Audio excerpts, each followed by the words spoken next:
Yo, what is happening? We're back. Welcome to the show. I'm with Shannon. I'm Ron Swanson. We are here for ProjectROOQ Daily. We're going to be going over a few topics today. We've got the Discord panel.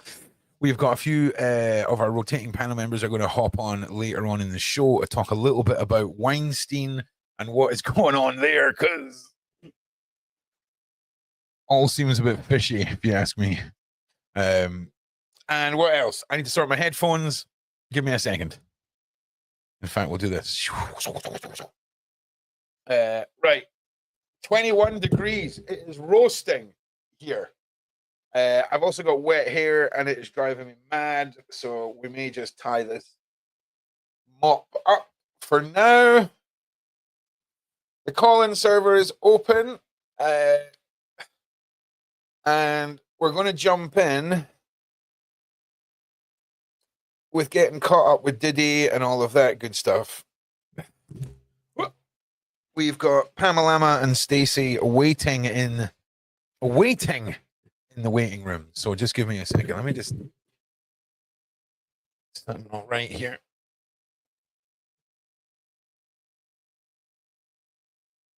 Also, these you see at the top of that picture how there's a bit of the back of the frame that you can see. That is so triggering to me. So I've ordered the black paper that goes around it, and they ain't going on the walls until that's here, because all I can see is the fact that the picture is too small for the frame. It's not good. Right. So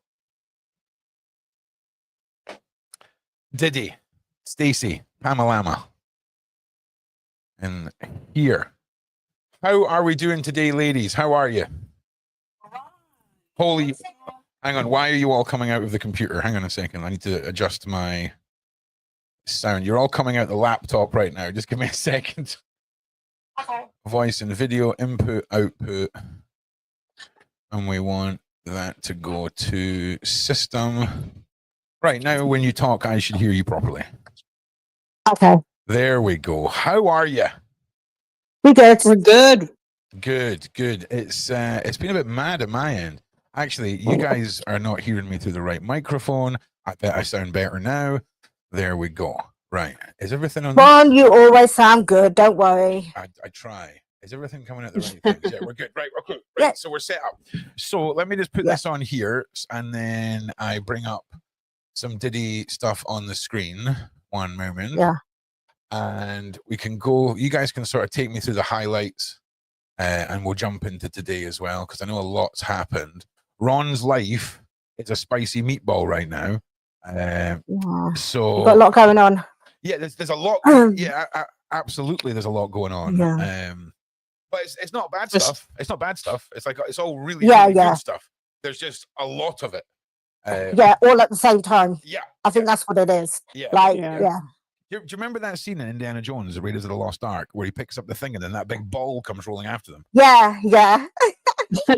And you're running. That's you. It's good for you running. Oh man, that's what's happening. Just run. It's just one of them. So we will see. We shall see what is to come. But it's all positive. But if you guys can give me some likes and some shares, the algorithm is crushing me. So let's go into Diddy. Yeah. Who is that? Pamela that's talking right now. I think it is. It is. It is. Me. Yeah. How are you? I'm good. All right. So now it's a bit puffed out because I just got back from a long wheelchair thing. Okay. Wheelchair walk. So I thought I'd missed it actually, but luckily I didn't. Right. But yeah, no, it's all good. It's all good. See. This whole Diddy thing is crazy. So yeah, it sure is. Yeah, very interesting. Like, but I don't know how they think that he's gonna get off, but do you know what I mean? It's like unless they know something that we don't know, but considering everything that's going on, everything is really against him anyway, no matter what. Do you know what I really like? I like it when Paula M says outrageous things, and then 3 weeks later, they all come to fruition. Right? I'm just saying this right now, man. Paula has said so many takes that people take a stand back from, and then 2 weeks later, everyone's like, "Oh my god, she was right." And yeah, because I remember last time when she was on, I was like, why is she saying that? That's not right. It's like, why is she? And then obviously, like you explained, it's like good cop, bad cop kind of thing No, with it's you two. So she tells you Paula what she thinks, and then you normally have the opposite Paula knows opposite opinion. Yeah. Paula knows her stuff. Yeah, and she does. Well, it's we're it's, starting. Lawyer. Sorry, I cut you off. That's right. I was just gonna ask, is she a lawyer? No. It's Okay. yeah. Also, yeah, exactly. So that well, anyway. So, Stace, how are you doing? I'm doing great. Been writing notes every day on what's going on. It's just there's so much, and we're starting to see, the bigger picture that's happening. Okay. Which is, I don't know if you want to segue right into where we've been at. Oh hell yeah! But I want to segue right into where we've been at, Stacey. You know the score. Segue in. Let's go. So, like a bobsleigh. Let's go. We're rolling. So, Pam mentioned, her last statement about they can't think that he's going to get off. Well, here's a little tidbit as to where Diddy is at. Okay. Diddy knows he can't get off. You know why? He just showed his cards because he just hired, this was news that came in overnight. He hired a consultant for asset forfeiture who spent 30 years with the DOJ specializing in this. And so he's preparing to lose all his money to the feds, or a large majority of it. So he knows he's going away, and he's trying to figure out. Say that again? He's trying to essentially prepare financially for what can be left for his kids. Oh, wow. And what the feds are going to forfeit from him. Okay. Because they will take away majority of his assets, at least as much as they can. So we know now that Diddy knows he's getting locked up and he's not going to win this. Damn. Just from that alone. From that alone. Yeah. Let me know if you guys. Let me know if you guys are. No. Just give me a minute, Pam. Can you guys hear me better now? Let me know. Let me know if the sound balance is okay now. Because apparently I was super quiet, and we don't like it when we're super quiet. I don't know how you can be super quiet, Ron. It's because I'm running stuff through mixers and see automatically adjust mic volume. Thank you. We don't need automatically adjusted. That sounds now we should be coming through in full Ron glory. Right. Okay. Wagwan Uber. Wagwan. Right. Sorry, Pam. Okay. First of all, Stacey. Yeah. And then I'll come over to you, Pam. Sorry. Okay. So, where are we starting to see any evidence of the racketeering? Are we starting to see any of the big picture stuff being brought in yet? Or are we still in the dark? Oh, the RICO. Sorry, I beg your pardon. Yeah, yesterday was a big day for it. Yesterday we saw the bribery, the exploitation.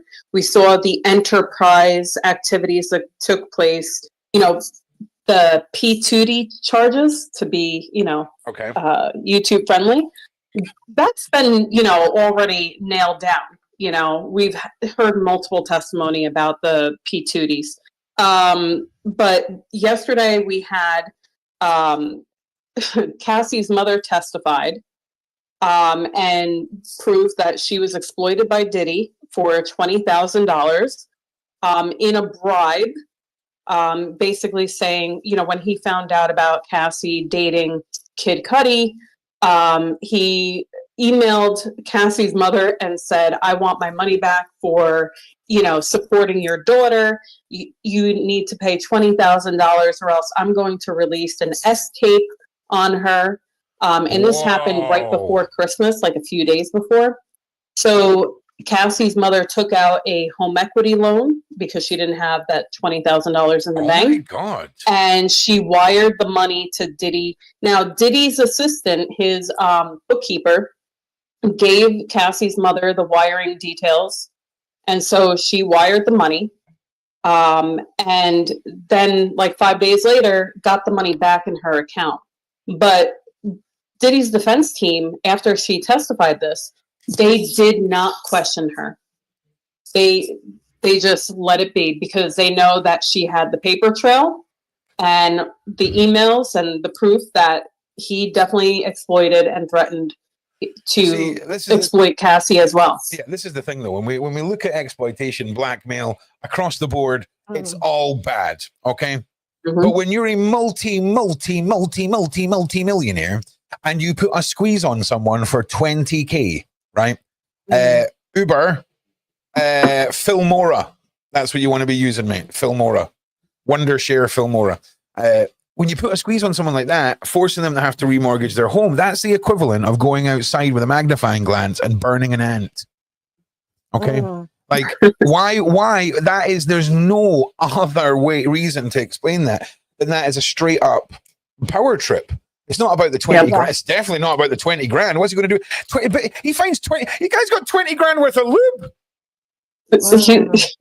Well, he was found with half of that in the hotel room when they arrested him.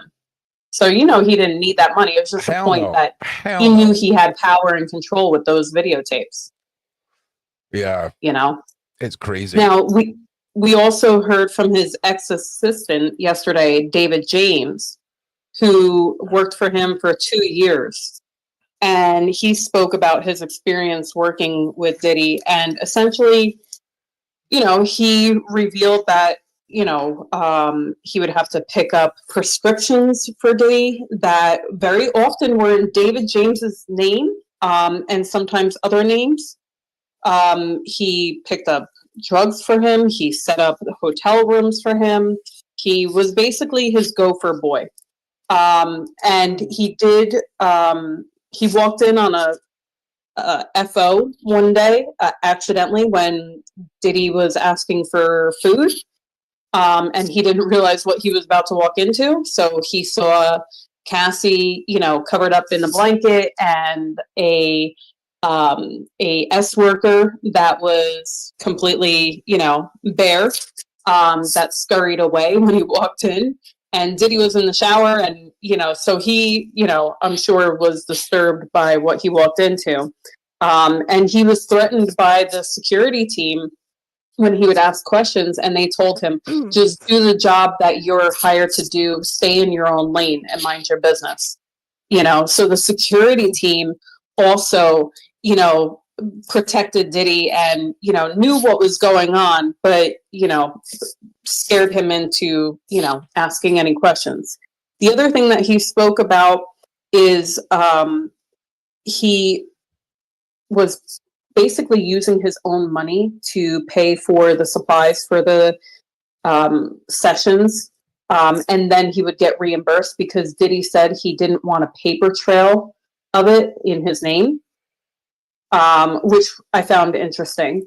And there was an incident that took place with a chef where the chef told him, you know, to do something to go get Diddy and bring him somewhere. And the guy like grabbed her hand and was like, you know, mind your own business, stay in your lane. He basically repeated what was ingrained in his head from the security people.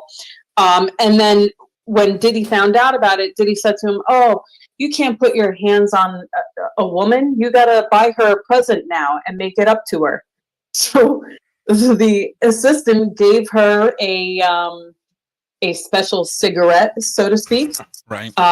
Which she enjoyed. But that was, you know, it was interesting that Diddy was even telling his employees, like, well, if you're going to put your hands on a woman, go buy her a gift to make up for it. You know what I mean? Yeah, it sounds like a routine thing. Yeah, yeah. But the nail in the coffin with the assistant, why he left, is that, remember, I believe we spoke about this last week, because I believe that's when it came up. The night that they were in the middle of a session and security came to Diddy while he was in the middle of it and saying, Suge Knight is at this diner, you know, and everybody just like up and got dressed and hopped in the SUVs. The assistant was there for that. And he was the one that was told to drive the SUV. And when they showed up to the diner, essentially by the time they got back there, Suge Knight was gone. And so they drove around the block. But, you know, he realized at that point, because, by the way, the assistant and one of the security guards was there at the diner prior to this. Okay. getting burgers, and they noticed Suge Knight. So when they got back to the house, that's when they told Diddy. So anyway, fast forward, when they return, Suge Knight's not there. And at the time, he said he wasn't scared, but he realized at that point his life was in danger. That these people were willing to go to war, and they had, you know, full intent with all the weapons that they, you know, loaded up and prepared. And that's when he said to Diddy, "I can't do this anymore. I'll stay for 6 months to train somebody else, you know, but I can't. I'm not risking my life for this." And by the way, he was only making 70 grand a year. And he was working. Now, here's an interesting thing too, is he was working 20 hours a day, 7 days a week. So there's the forced labor charge. That's part of the RICO.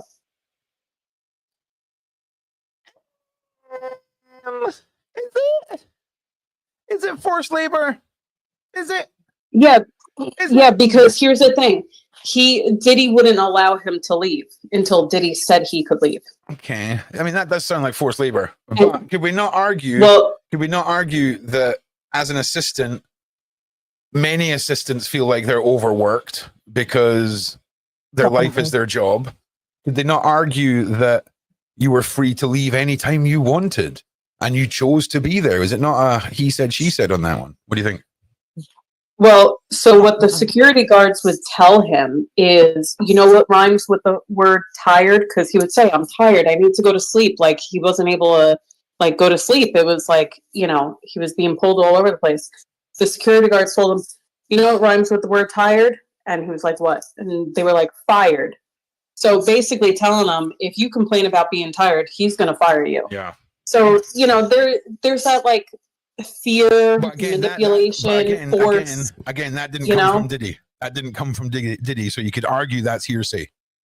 But that's also RICO, because it shows the organization Okay. that there were other people right. facilitating. Okay. So that, yeah. Okay. Right. Okay.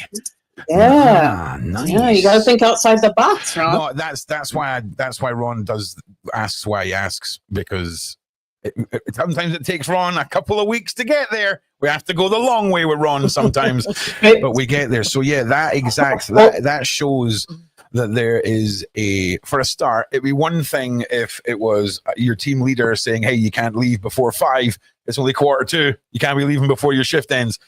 But when you've got somebody who's being forced into labor beyond their contractual obligations through pressure and through this threatening of losing their job, that is 100. I don't know anything about the law, and these glasses are stupid. It's because my eyes sore.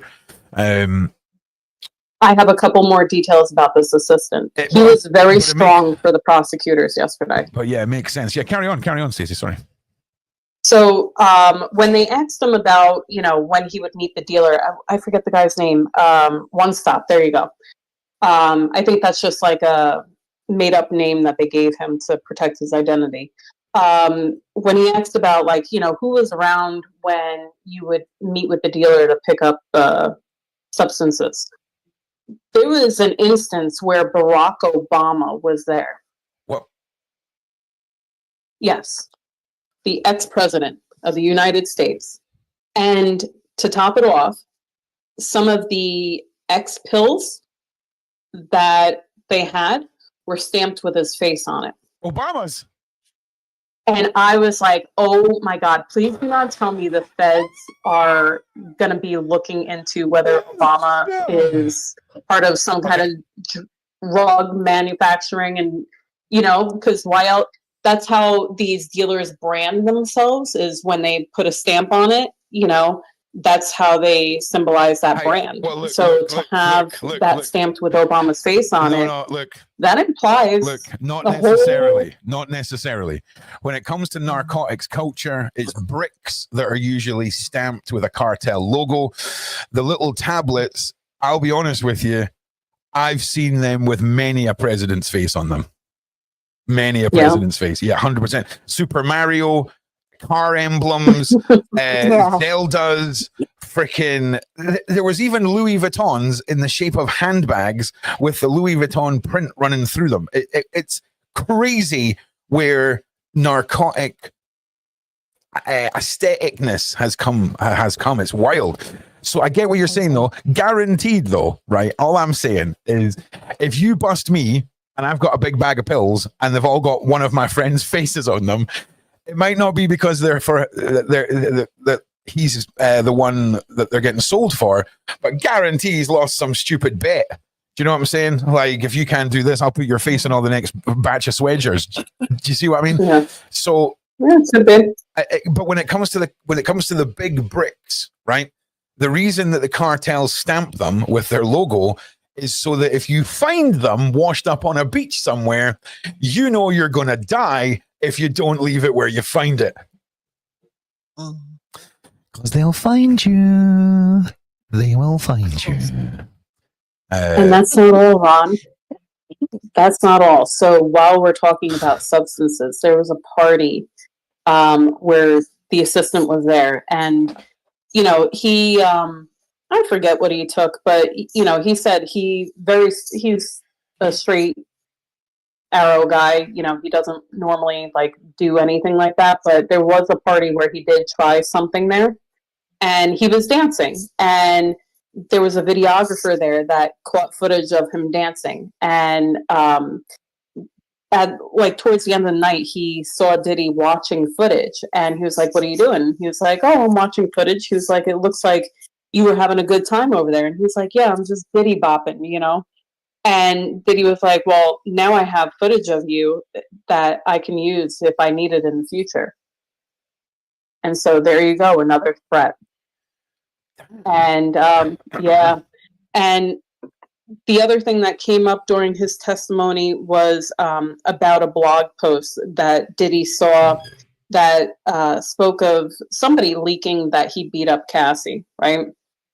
And he got so upset, he came into the house and he basically ran after the assistant and pulled up his browser history on his laptop to see if the assistant leaked it.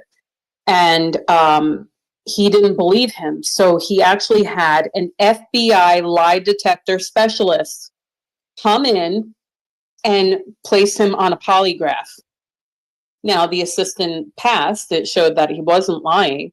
But I thought that was interesting because that shows, again, another RICO where you have an FBI specialist involved and doing polygraphs. And the assistant said that he did this twice. The second time, there was another Diddy employee that also got a polygraph. Damn. Because of a piece of Cartier bracelet that went missing. A piece of Cartier. Is that sick? Of course it's beyond sick. It's almost. Yeah. It's. Do you know what it is as well, right? Like, even if you're on 100K a year, you're still a little person in the Diddy sphere. And it's the fact that the bullion surpasses, the bullion has no end. It's really wild. It's really wild. Now, at the end of yesterday, they brought on another Homeland Security personnel that was there for the raid at his Florida house. Okay. Okay. And this is just yesterday, by the way, Ron. Oh yeah. Let alone Monday. Don't worry. Don't worry. We've got the days to go through too, and I think I've got. I think I've got like a couple of lists, like the top 10 and top 20 most outrageous things from the Diddy case. And again, we'll be back to covering it each day on the Daily Show. We're gonna have a few topics each day. One of them being Diddy his trial live. Once we get all caught up. Today, later on, we're going to be talking a little bit about Julia, a little bit about the state of the UK, and then a little bit about Weinstein with Paula, because we've like Paula. The way that Paula lays things out when she DMs me, right? She goes off on these like 2-minute rants, and honest to God, the Weinstein thing. If you're not even giving it 5 minutes of attention, you might want to, because it's a bit wild. It really is. But Pam, what's sort of stuck out in your head over the course of the last couple of days? I think a lot of it is because of the fact that everything that's happened, it's just like his whole life has been built on lies and blackmail, and basically all he's doing is everybody kind of runs around him. He doesn't care who they are, whether they're an assistant, whether they're a bodyguard. At the end of the day, he has them all doing what he wants them to do, and that's because he can. Do you know what I mean? And there are people that don't like it. Like, for example, people that know where he's abused Cassie. I mean, a lot of them don't like it, but I think a lot of them are very scared of him.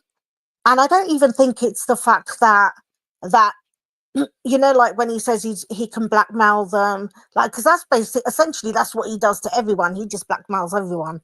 There's no one, I don't think, that he doesn't blackmail or that he hasn't got something on, as well as the NDAs. And also, even somebody mentioned, like, when they went, I think one time when they went on a boat trip, and he basically took everybody's cell phone off of them and put it in a bag.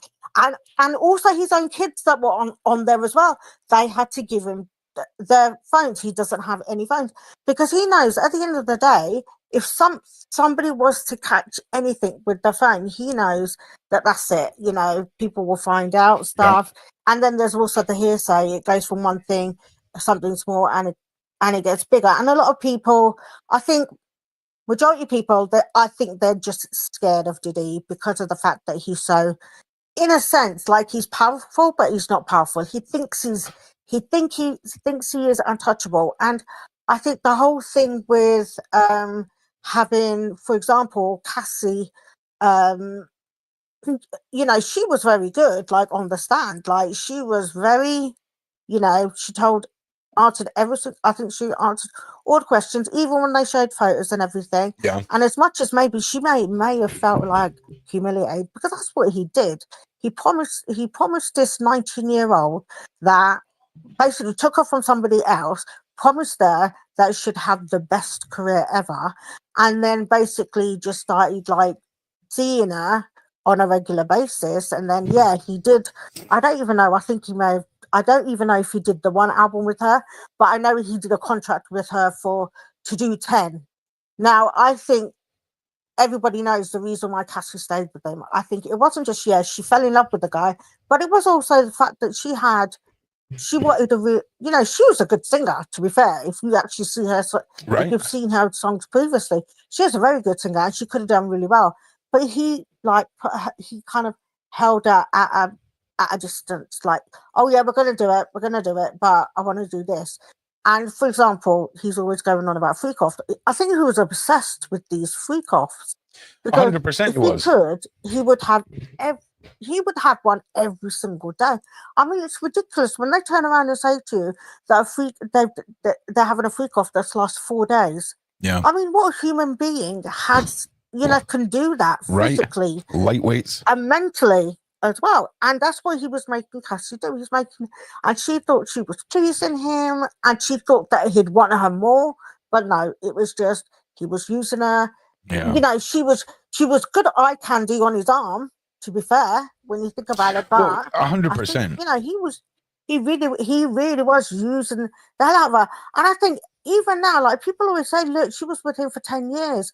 And I always say, but the thing is it's like with anybody in an abusive relationship, when, like, for example, when you love someone so much, you always kind of think, okay, that's happened, but it's not going to happen again. Or he would do it like as if, you deserved that. Yeah, I think it's, do you know what I mean? Yeah, like, you sort of. But this is why I'm doing this to you. So he was, she was really mucking around with her head. But I think she was very good in the sense that, she kind of told her truth on stand. And I know that most probably Diddy wasn't happy with a lot of things, because I did actually hear that he was writing a lot of notes and, and like, and giving them to his lawyers or whatever.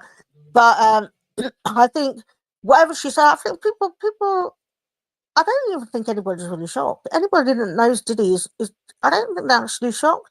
And, but there's people that had seen him, like, where he had, like, he was at a restaurant and he had taken her, and I think they must have had an argument, and he basically shoved her in front of everyone.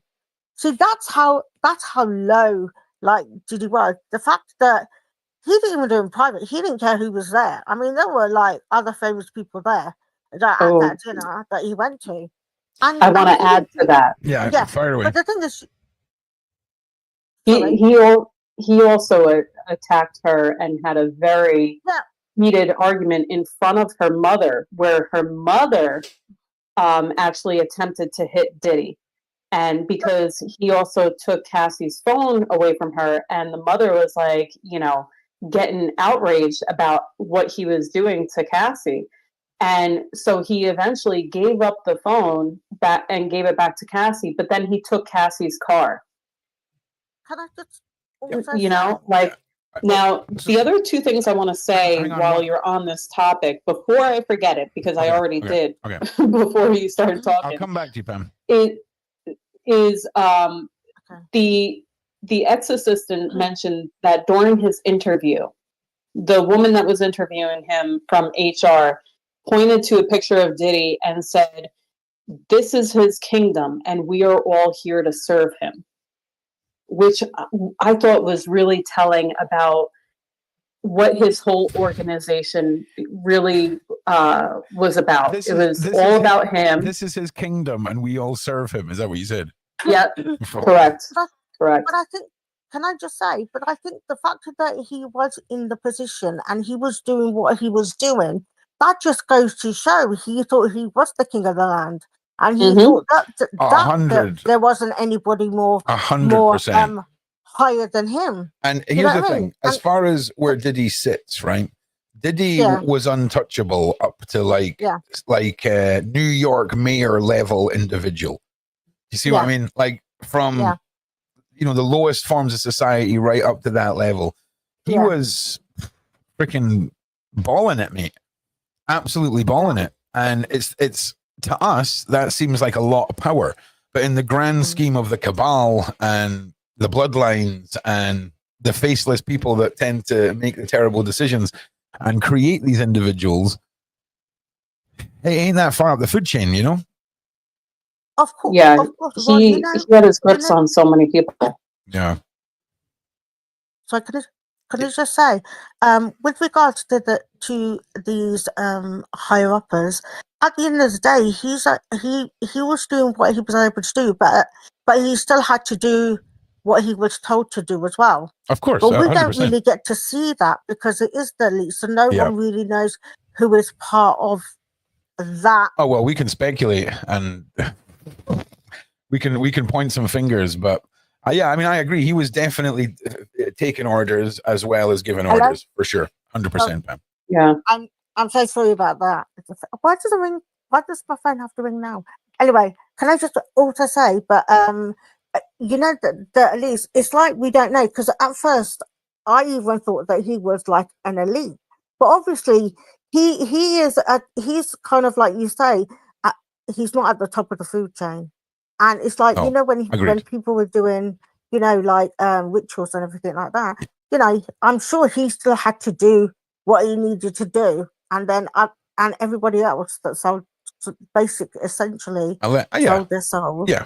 That they were having to do what they were told to do. 100%. So he was at that level where he could tell people what to do, but then he still. I mean, we're speculating here, Pam. We're speculating a little bit here. So yeah, wrap your point. I want to get back to the updates if you can, Pam. Okay, go for it. Yeah, are you still talking to me? Yeah. Oh yeah. Yeah, no, but I agree with you.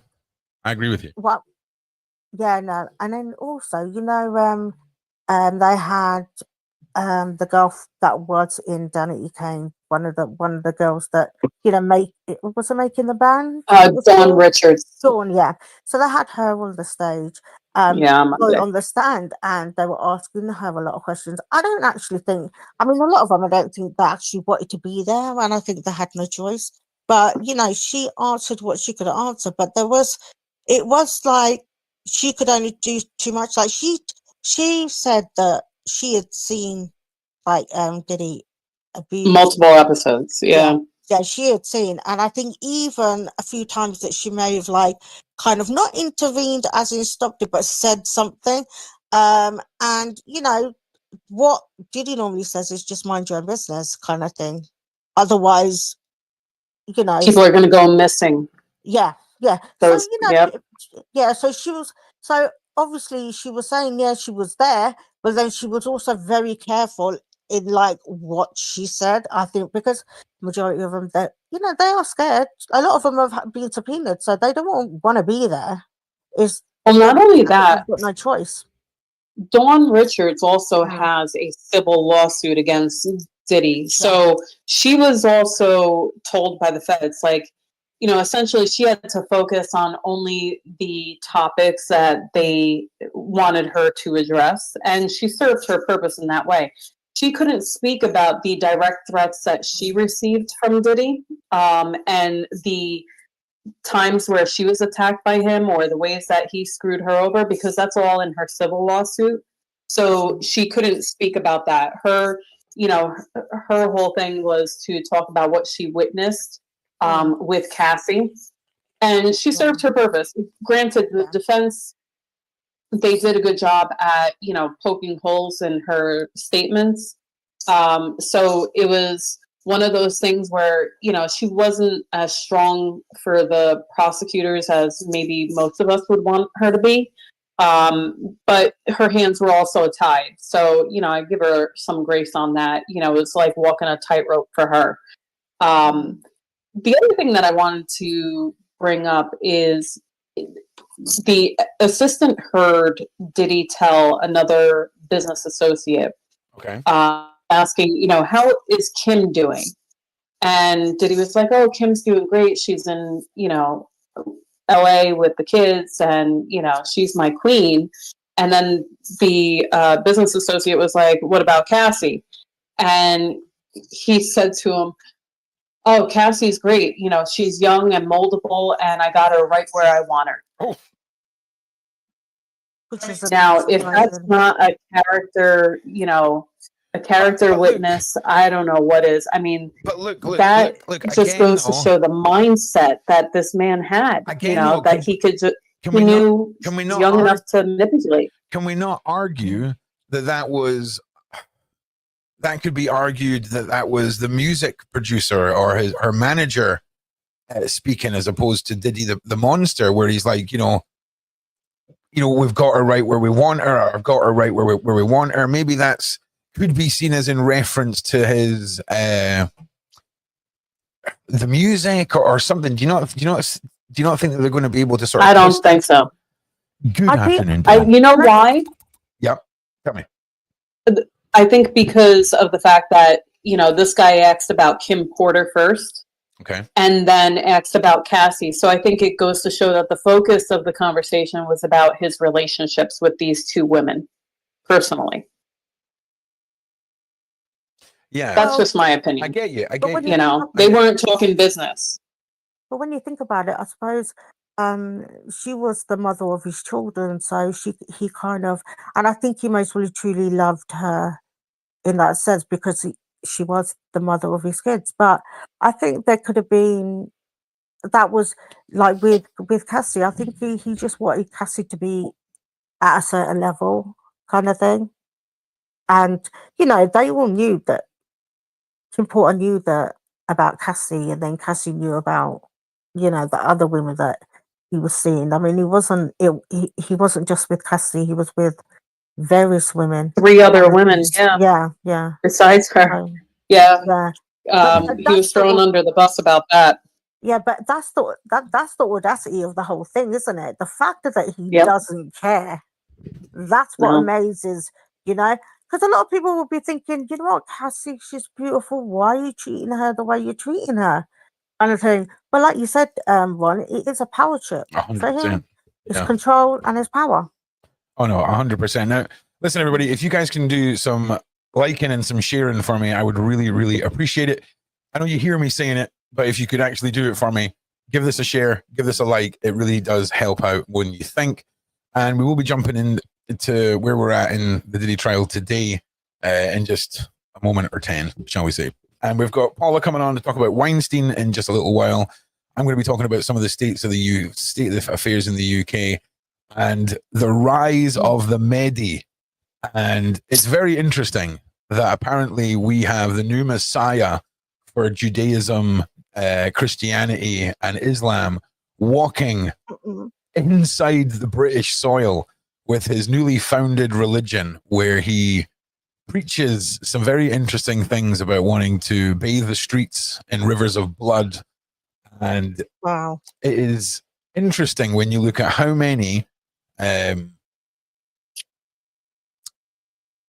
military-aged young men are coming here in droves and droves and droves. We've got a two-tiered policing system, and we're going to talk about that just in a little while. So, Where are we at today? yeah, well, let's have a look and see where we're at today. Yeah. So Shauna, we ended yesterday with the Homeland Security personnel who was there for the Florida raid, right? So at the end of the day yesterday, he got into, what time they arrived there. They knew that Diddy was flying with his family out of the country, so they waited for him to leave to go do the raid. And they spoke about why they broke through the front gate, and that it's typical procedure and whatnot, because Diddy's lawyers did, complain about that when it happened. They started talking about what they found when they raided the home. They found ARs. I'm sure everyone knows what I'm talking about. They found rugs, lingerie, high heels, toys, Astroglide, the 1,000 bottles of baby oil we all know about. He had loaded pew-pews with, a lot of ammo. They did also mention the pew-pews with serial numbers cut out, which is a federal crime in itself. Yeah, that's serious. That's serious. That's a serious problem. That's a serious problem. So today they picked up where they left off with this guy, and they continue talking about what they found. Now, when I hopped on, I have some notes at that point where they were at. They found 3 cell phones hidden inside of a boot, a Gucci bag with a white bottle with liquid residue of what was combined METH and liquid MDMA, which is essentially a deadly combo from what I've seen. 18 pairs of high heels in his closets. Just the 18. Yeah. I'm curious as to the size of them. Wearing them. I know. I'm curious if they're size 12 or 13 women's. right. Yeah. I'm with you there. Yeah, if they were specially ordered in ones. You know what I'm saying? Yeah. Extra wide arch. They had pills with MDMA and Xanax with a Tesla imprint on it. Found a $100 bill with Coca-Cola residue on it. A dark wooden box with Puppy's name on it. In all fairness, I guarantee you every single $100 bill has traces of that stuff on it. Oh, I'm sure. Like every single one of them in existence. Definitely. Okay, carry on. They found 31 bottles of Astroglide in his closet with 25 bottles of baby oil. They found DBL wash in a clear Ziploc bag with pink MDMA tablets and another bag containing orange MDMA tablets. And yeah, that's where I left off when I hopped on at 9:45. They were just going through all the items that they found during the raid in Florida and showing it to the jury. So I'm sure there's plenty of updates since then because it's been about 45 minutes. I do see on Washington Post they're talking about finding a 45 pew-pew, several rounds of ammo in a suitcase. I'll jump in here. Jonathan Back. Yeah, go ahead. And we'll go from there. Jonathan Back, a trial lawyer for over 30 years, joined Sean Combs' legal team on Tuesday. Back, whose partner is Shapiro Arotobash. Thank you very much. I will get to you in 1 second, Gracie. Notably represented David Lemus, who after nearly 14 years behind bar was acquitted in 2007 in a second high-profile murder trial in the death of the Manhattan bouncer. That's a bit of a flex right there. Oh, is that us? Oh, wow. I thought there might have been some more. It's just the one. All right. Okay. So 3 minutes ago, the defense. Okay. Oh no, there's way more. Why? It's lying to me. Okay, I apologize, everybody. 45. Okay. Federal investigators also found a 45 caliber pew pew and several rounds in a suitcase, according to Gerard Gannon, a Homeland Security special agent who helped plan the March 2024 raid on Sean Diddy Combs' mansion in Miami. There were, in addition to several AR-15 parts found on the premises, including an upper and lower receivers for the rifles. I don't know if any of that's a crime, though. Two of Sean Combs' son, Justin Combs and Christian King Combs, came to the courthouse Wednesday. This is the first day they've been seen Combs' sons have sat. Hang on. This is the first day this week that Combs' sons have sat in the trial. They made regular appearances last week. The defense cross-examination of Homeland Security agent Gerard Gannon about the use of an armed SWAT-type vehicle boats to carry out the search. Yeah. Oh man! All I'm They saying, used the right? tank. No, listen, right? I'm just telling you now. This is how this went down. Okay, this guy here, Gerard Gannon.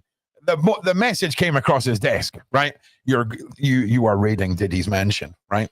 And he's just taken the whole budget piggy bank down to the armory and just thrown it at the wall.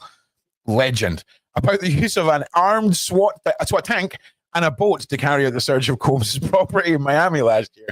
Gannon said that sort of equipment was typical of these such searches. Defense attorney Tini Geragos also questioned the agent about the large gate that agents damaged when the armored vehicle pushed through. Like, what did they expect? Like, they're going to go into a raid of this guy's house and he's got a big gate.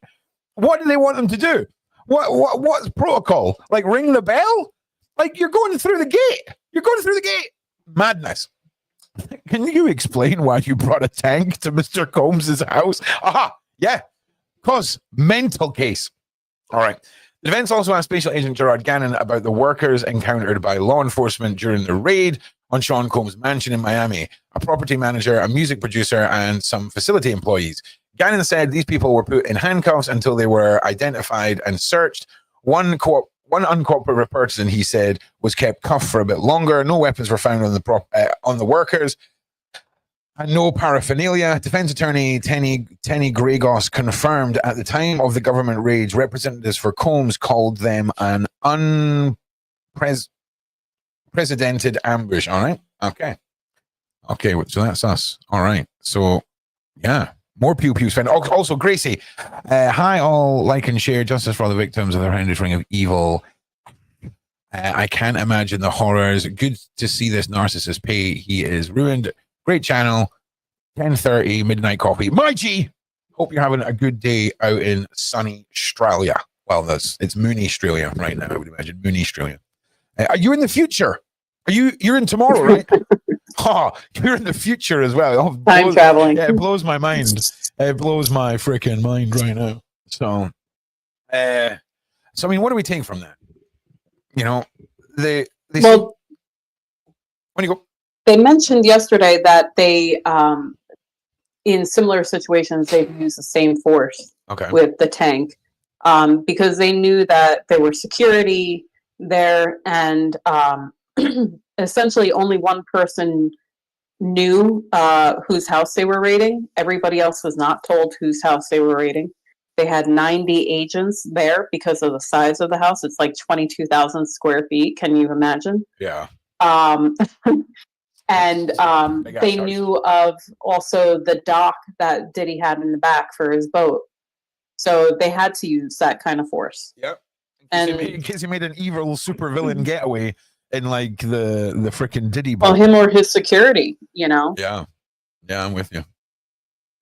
So they're also going over now in more detail about the pew-pews and fingerprints, and they're asking if they have Diddy's DNA and if they can do fingerprint testing on them and so forth, which I'm surprised that the feds haven't already done.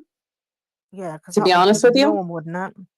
But I guess they didn't because it's like, well, it's in his home. Of course, his fingerprints are going to be on it. Why do we need to even question, you know, that they're his? He had so many, and you know, I don't think that was a big concern. It'll be interesting to see what if they tested that baby oil. That's been something that's been on my mind. Yeah, you know? see, I think we're going to see a lot more myth and legend around things like substances in the oil and all that kind of thing. I think we're going to see some of it. You know, for example, I'm not saying that one night they didn't do a crazy experiment and people involved in that night are the people who are saying, oh, and it felt weird when they put this stuff on me. Who knows? Maybe it was selectively done. You know what I mean? So, for example, when there was one or two people and there was a tight control over the substance that went in, I could see that too. But I don't know if I could see them mixing it up ahead of time and just flinging it in cupboards and leaving it lying around. I don't know about that. I mean, these people lived a crazy life. You can't really put it past them. Listen, man. You know? Bulk. Right. You know, it's like you see all this other weird, crazy stuff happening, and it's like, you know, who's to say they wouldn't think of something crazy like that, you know? Especially if these people were taking the kind of substances that have been found and that have been talked about in prior testimonies. I mean, that again, though, screws with your mindset. If I'm an evil overlord who's going to, you know, give you substances without you knowing, I'm just going to put it in your drink. I'm just going to put it in your drink because then I know the dose has gone in. So who knows? I mean, but here's the thing: in the civil suits, a lot of people have claimed that they felt some sort of way after the baby oil was rubbed on them. And so, if the feds are paying attention to the civil suit claims, which I'm sure, you know, they're aware of what people are claiming in those. And by the way, I saw an interview, I think it was yesterday, where there were a few lawyers on there. It was Tony Busby and a couple other lawyers, I forget who. But I, of course, paid attention to Busby because he obviously was a lawyer involved in these civil suits. And he said, you know, the things that are being brought up in testimony now are the same things that these people were claiming in the civil suits. And he said, so, you know, we have to pay attention to the fact that, you know, there's a pattern here. You know, obviously these people filed the civil suits before this case started or the trial started, you know. So the fact that their testimony is lining up with the testimony we see in court, right? How can we say that these people were lying? Yeah, that's pretty consistent. Yeah, especially when the timelines differ.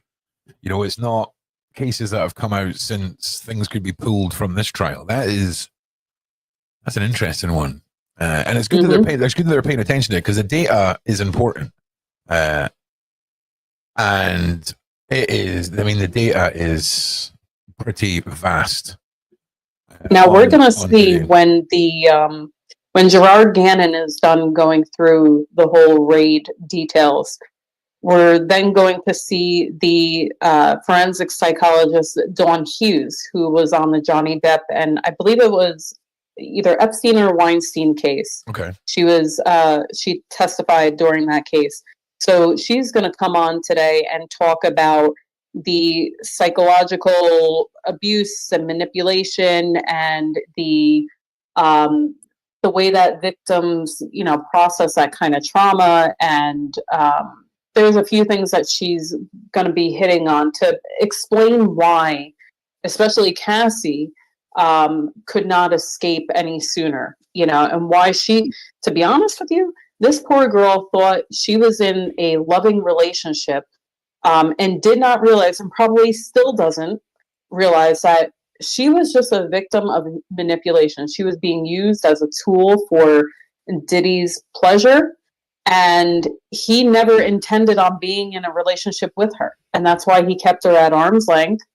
He did what he wanted with her, and she thought she was, you know, a girlfriend, but he did not treat her like that at all, you know? Yeah, but you've got to remember as well, we've got to keep reminding ourselves, this is a young girl at this time.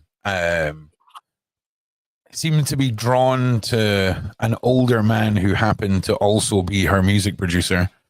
and got sucked in by the bigger fish. Yeah. You know, and sadly, that fish was not a nice fish, and he got her trapped in a 10-album deal, and of which he released nothing but had her writing music for. Kaz, are you wanting to come on? Is that what you're saying? Next caller, please. Oh, are you just saying it because it's under the thing? All right, that's fine. Ron, Yeah. can I just say, that,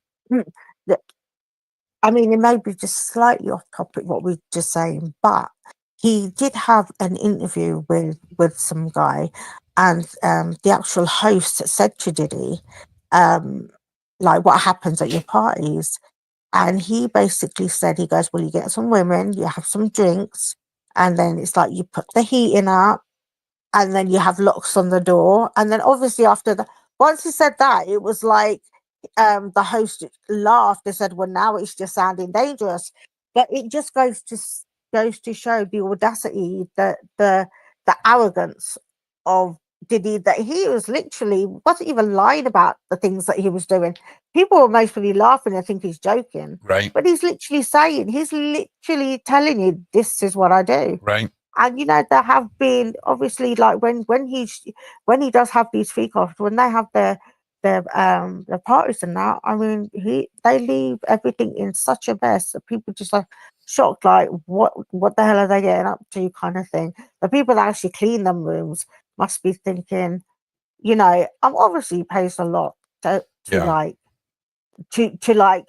rent out like floors of hotels and things like that. Yeah. But it's the fact that I just couldn't understand that. How can this man be so arrogant? Yep. And just not give a shit? Yeah, I mean, it's just crazy. I agree. Now, just going back to what I was saying. So, getting locked in on a 10-album deal. Now, Lee, you just posted in the side there. The best cannot do 10 albums. So here's the thing: you got this 19-year-old girl, okay, who's signed as a 10-album deal. Let's say she is on fire, right, and can rattle out one absolute banger of a song a month, every single month, right? Write it, record it, get it ready. That means for the next minimum of 10 years, let's maybe give her 2 years an album. That's 20 years. That is someone who's not thought through what's in front of her. And talk about a way of trapping her. The pressure and all of that would just be overwhelming. And the control is another aspect of it. 100%. Now, but Ron, don't you think that Cassie most probably loved him that much, thought that a 10 album deal with Diddy, her partner, she mostly thought she was going to be with them forever. She didn't know what she was letting herself in for. So to her, maybe like she was thinking, I'm going to be doing 10 albums. I'm going to, Diddy's going to be producing it. So to her, she most probably thought, that's great. I'm going to be, I'm going to be with this guy, and he's promised me. Yeah, he's promised that he's going to really help me. You could almost argue. You could almost argue that it was like a contractual version of commitment, right? Where he's like, "This is how much I love you." Bosh. 10 albums worth. Cheyenne, are you? I'm just going to pull her in. She might be in the middle of a conversation with Kaz. Cheyenne, how are you? Hi. How is our little wounded soldier? Snuggled up next to me as usual. Honestly, I just freaking love you and your dog's dynamic. I swear to God, it's so good. But what's your take on the last few days, Cheyenne? Oh man, it's just crazy. I mean, you've got everything with Cassie that's still ongoing. But there's this whole dynamic of Ali Carter missing. The information thrown out by Prince from the grave. All right, whoa. Okay. Ali Carter missing, Prince's message from beyond the grave. Now we're cooking. What? Exactly. And his daughters have done one. They're done with him. They're out. They've gone. Well, They probably are, but right now they're using the excuse of the daughters had prom, they have graduation coming up. So Oh, no, they're there's using that as an videos out excuse. already. There's videos out already of the girls saying they're done. Really? Right. We need to find that. We need to find that because Yeah. Yeah, I watched that yesterday, I think it was, or the day before. But yeah, the information about Ali, she is missing. You've got a few different people, some of which we don't like, that are going on about it. But there is a video out showing her being abducted. And then this whole Kevin Hart thing, that's gone out the... Cheyenne, what you need to do is just to keep it more legally safe is bring the links to the videos so that if you say something like that and then the videos are removed, you can't get done, or we can't get done for slander or sorry about that. No, it's not. No, that's all right. Why would you know that? So I'm looking for the video just now. So I've got Diddy's daughter storm out of court after undefendable evidence leaked. And it says something apparently like last week, not my father or something like that. The one I saw was saying, we're done. We're done. Okay, but you got... Yeah, they left in the middle of court last week. Okay. Yeah. Okay. But his mother, his mother was missing for a couple of days. The sons are there today. Nobody has reported that the mother is also there. Yeah, that's good, right? So Ali Carter is not missing, just to be clear. Our Instagram was confirmed. He's not?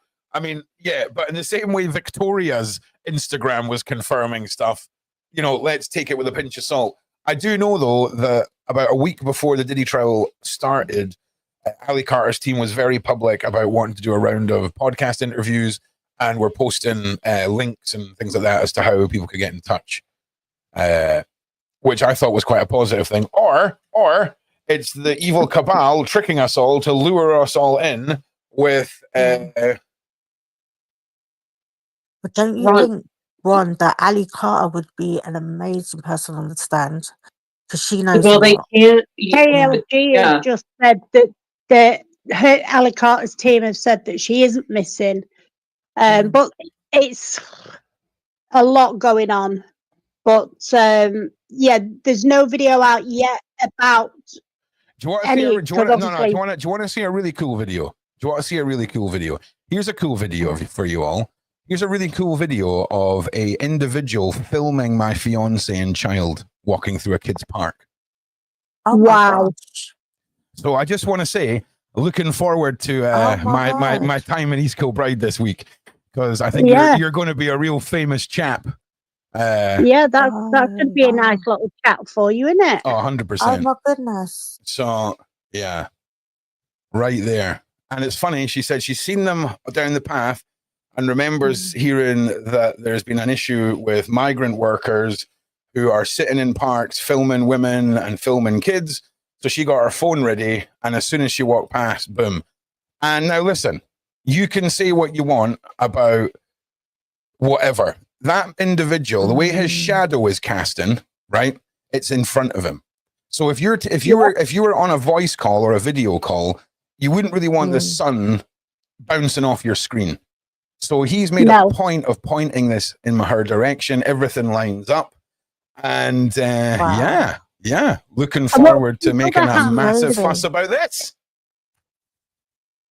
So, I mean, don't get me wrong, Danny's stunning, but still, that doesn't give people the right to be taking pictures or filming anybody. Yes, right. So that is a bit creepy. So, and here we go. And I just want to point something else out here. Walking my dog this morning along Gilmerton Station Road, and as I'm walking backwards towards my house, towards the drum, this black man on his phone comes running towards me. Obviously, the dog has got excited, didn't think anything until he grabbed me by the arm and started pulling me with him back the direction towards the bypass, shouting, "You come now, I'll take you to my brother. You come, I take you to see my brother." He's on his phone in his other hand, with someone saying, "Yes, this one, take her." So we're going to cover wonderful stories like this just shortly in this episode, where I talk about how the UK is falling apart. There's certain things, right, that I can't say on this channel. Yeah. But you can come and hear me say them on my channel.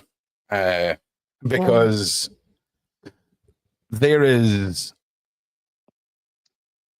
like and subscribe to Sean Atwood channel. Okay, let's get back to the Diddy sphere. But yeah, just take a look at what is going on right now. Because I cannot wait. I found a video yesterday that I want to tell you guys about. It was an interview of Kim Porter from years ago when she broke up with Albie Shore. And in her interview, I found this so ironic. She said, you know, when you love someone and you have children with them and you find out that they're cheating on you, that is a dead stop for me.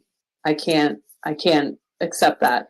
And she was like, and that's why I had to leave him. Little did she know what she was getting into when she left him and then went to Diddy. I mean, that poor woman like went from bad to worse. Yeah, well, I'm going to get a bunch of flyers made of this guy and spend my weekend handing out flyers in this park. It's going to be a fun day. Yes, absolutely. Speaking of flyers, remember the other day when I told you about people at the courthouse causing a ruckus? You know, a few free Diddy people, right? Yeah, there was some. His friend is the free Diddy guy. Yeah, so what happened is the press found out by interviewing people there that people were paying people to wear free Diddy t-shirts in front of the courthouse. They were paying them $20 an hour. Diddy's PR team supposedly, allegedly, is spending about $7 million in trying to curb his PR damage. And yeah, they're paying people $20 an hour to wear free Diddy t-shirts. Isn't that crazy? And here's the thing, right? I don't think a t-shirt. You've got people. No. Like you've got to understand, we're talking about a guy who is potentially developed like liquid GHB baby oil, right? And we're surprised that he's paying people to put on t-shirts. Yeah. Well, not surprised. I'm not surprised. Oh, man. You know how much one of those t-shirts is going to be worth if he gets sent down? Like an official free Diddy campaign t-shirt. It's going to be a cult classic. I'll be worth fortune, yeah. It's going to be a cult classic. eBay's going to be on fire. In fact, let's have a look. No, but carry on. The other day, carry on. The other day with the audio that was played in court from Prince, that caused a very big stir and even had Diddy shouting out in court, and he was taken out and court was ended for a little while. And the judge said, get him under control or I will do him with contempt of court. Well, he's not doing himself any favours by doing that, is he?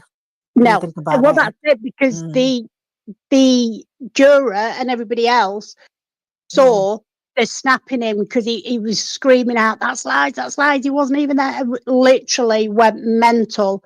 But that was part of what the audio was for. They timed it purposely after Cassie finished on the her section to then just throw in another one, because obviously Prince can't be brought in, he can't be subpoenaed, he can't be pulled about any of this evidence, but he's given 3 other people, well, minimum of 3 other people, all the evidence, and he has got receipts. Well, look, let's a lot of receipts. Let's hope that the receipts that put extra years on Diddy highly outweigh the ones that take them off. Now, let's just go through the updates. The government's next witness is forensic psychologist Dawn Hughes, who is here to talk about how abuse can affect victims. Interesting.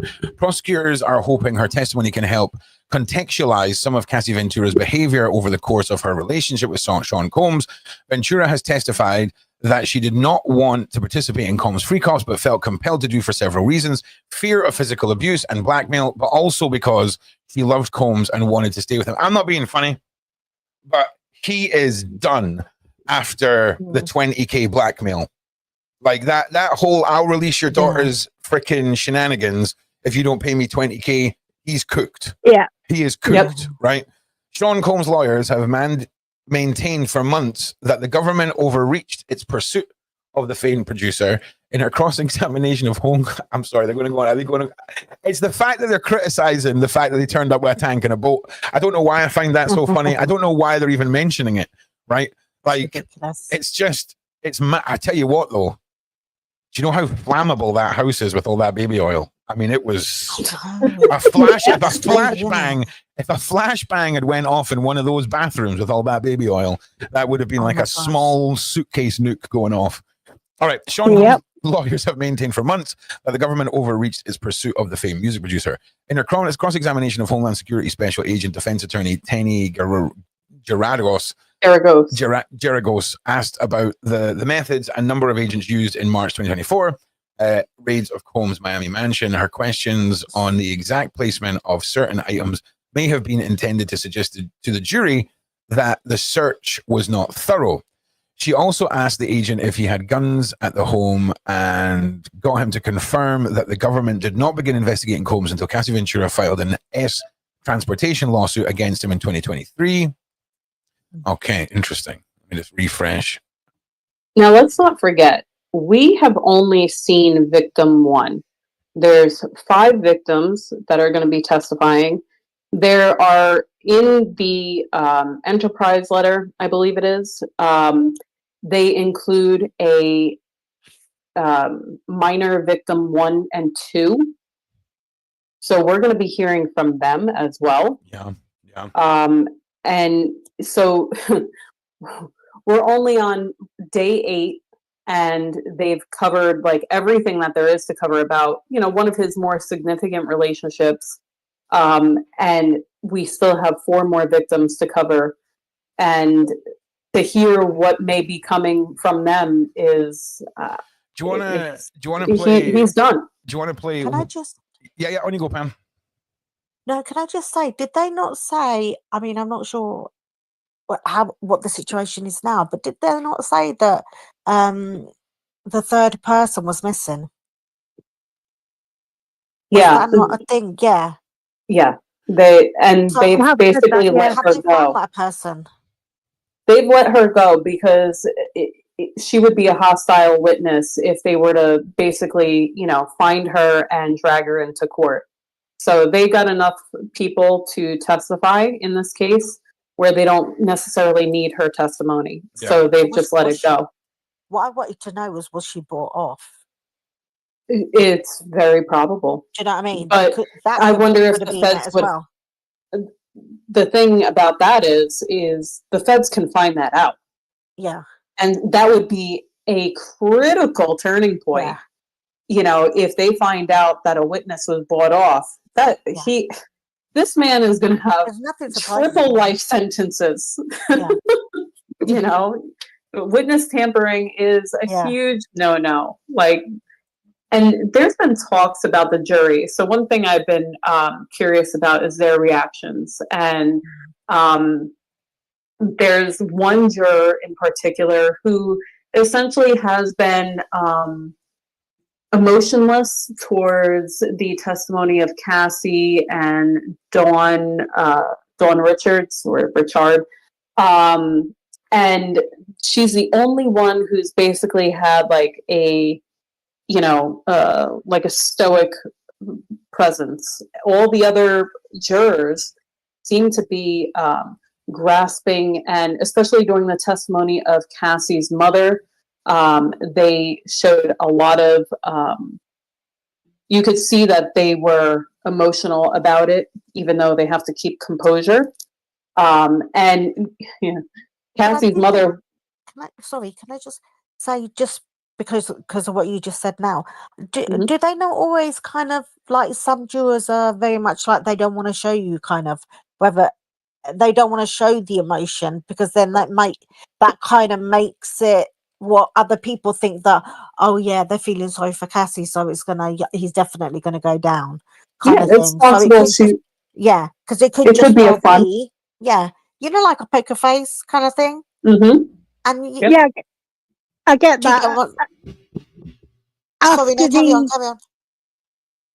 sorry, I was just going to say that is often quite the way that people do try and behave, because obviously they want to, because everyone's watching them for their reaction and to see how they're reacting to things. And there's some people that I watch on YouTube that have also actually been in court every day through the proceedings. And they've said, you know, a lot of the times the juries are very poker face, like you say. After the Prince audio was played, apparently some of the jurors, there were, I think, 2 that were crying, and when they were asked, when the jury was released to go into the back for break or whatever after the audio, they were literally stood still in the dock, just absolutely glaring at Diddy.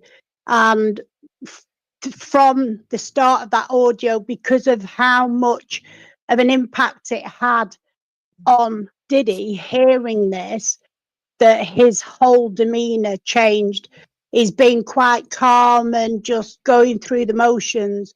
And when this all started coming out with the Prince audio, his whole demeanor completely changed, and they were all laser focused on him. Obviously, he then had his outburst, and that then really pricked the attention of the jurors, and there were a few of them, when they were excused, they were literally stood just staring right at him and were showing what was the gist of the Prince emotion. the Prince narrative? Sorry, what was the gist of what Prince was saying? Can we find it online as well? Is that something we can listen to? Yeah. I'll get it and send it to you in a minute, Ron. It was basically, he's got names, dates, places, people, everything. Damn. And he didn't speak out at the time, because he's also in the audio spoken about how when people have stood up and spoken out, they've suddenly disappeared. Their careers have gone. Everything is literally taken from them. And he knew he couldn't in his life do what he needed to do, but he'd warned Diddy about what he was doing and that it was completely out of order, and that he didn't want any part of the side of Diddy that we're all now seeing, because some of the parties originally were at Prince's house. Yeah, I was just about to say that. Yeah. And then that was stopped when Prince actually saw what was going on. He was like, nah, man, I'm out. Because Prince was very vocal in his life about how it's not equal for celebrities, and how there's a lot of powerful people that use power, money, influence to control other people, basically. And he'd warned Diddy numerous times about his behavior, and that it's going to come back on him, and that it's not okay to manipulate people to use things against people, and basically everything that it's now come out in court that he's been doing the whole time. Well, he most probably was like, well, we've got a new update, ladies. Just give me a second to read this. Sorry. That's all right. It's no secret that money and power play a significant role in the criminal justice system, not least by enabling those who have it to choose from the best lawyers. Sean Combs, whose wealth is counted in the hundreds of millions of dollars, has amassed an impressive legal team, and an exceptionally large one. With the inclusion of attorney Jonathan Back this week, at least 8 attorneys have joined his defense team, compared to the 6 prosecutors trying the case. That is mad, right? It's mad. It's mad to think of how much one lawyer costs you to go through court, right? And then exactly. Although it's not surprising considering the charges he's up against and how high profile it is. Sure. A lot of lawyers have been speaking about, this is pretty much to be expected, that large team that he's taken on. Where he's went wrong, Stacey, right, is if he'd used all of his money and hired all of the lawyers, there'd be no lawyers left for anyone to prosecute him with, right? I know it's different lawyers, though. I've just realized as I'm saying that out loud, but that's fine. Anyway, so Holly Baird, Sean Combs' publicist, was spotted outside the Manhattan courthouse on Wednesday. She was also seen Thursday when star witness Cassie Ventura was cross-examined. Here she is here, smiley, smiley. And yeah, all right. So that's us up to date with those. So let me just reread that last one. Because this is one thing that we've been talking a lot about is money and power, right? Not necessarily within the sense of his lawyers. I mean, that is a very astute point, obviously. But money and power is one thing that we've been talking about a lot, especially with the record deals and all the rest. But then we've also got to keep in mind that as you're with someone, as you integrate into their life and you start rubbing shoulders with people who are their friends and people who they've wronged, you will start hearing the lore of this person. You're already talking about a man who's creating freak-offs and making you participate in them. You know, imagine the things that Cassie bore witness to with regards to further blackmailing and all of this kind of thing. We know that there was a lot of recordings. We know Cassie had her own recordings and things like this. But the dynamics of control and power, I don't even think we can really comprehend it. I think a lot of people who've fallen victim to horrible people like this can relate. But the dynamic, the money, the power, and that dynamic must add. Because can I also just say, Bron, you know, like with Cassie, I think, you know, they were kind of making out that, you know, she enjoyed the freak offs and she did it. You know, she basically would say to him that he enjoyed it. But I think a lot of it was the fact that she thought that if she said that kind of stuff, they would become closer and he'll start treating her better. Because it was not, because I know that they kind of threw that out at her a little bit because of the fact where they were looking at text messages where she's basically said that she wants to participate. she wants to be involved in the freak off. But I think a lot of that was just to impress him because she just wanted to be with him. Do you know what I mean? Yeah, we've got They're talking about it right now. Ron, are you following Inner City Press? No, just give me a second. Ron, I've just sent the Prince one to the live show link. All right. The live show link. General chat, maybe? Yeah, no, I don't see anything, sadly. No, the live show, the Gen Chat live show section. I'll put it in there. I think you might be on a different server to me right now. But look, you can DM it to me. But I just the concept of power, right? This is something that who was it? It was April Waters. It's saying these people are not powerful. You give them power. Well, there's one dynamic you've forgotten about there. Is it's also very possible to take someone else's power from them, and that in itself creates that power dynamic. But it's easy to sort of say these people aren't powerful, but in a lot of ways, well, you know what they do too is they drag you down and break your self-esteem.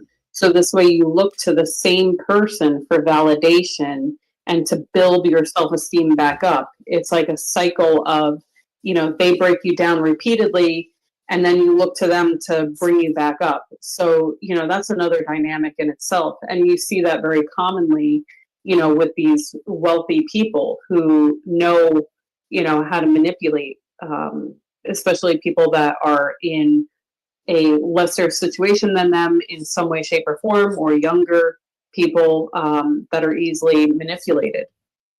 Yeah. And also, I also think that, you know, around Diddy, he has people around him that would most probably be like yes people. They'll do whatever he wants, whatever he needs.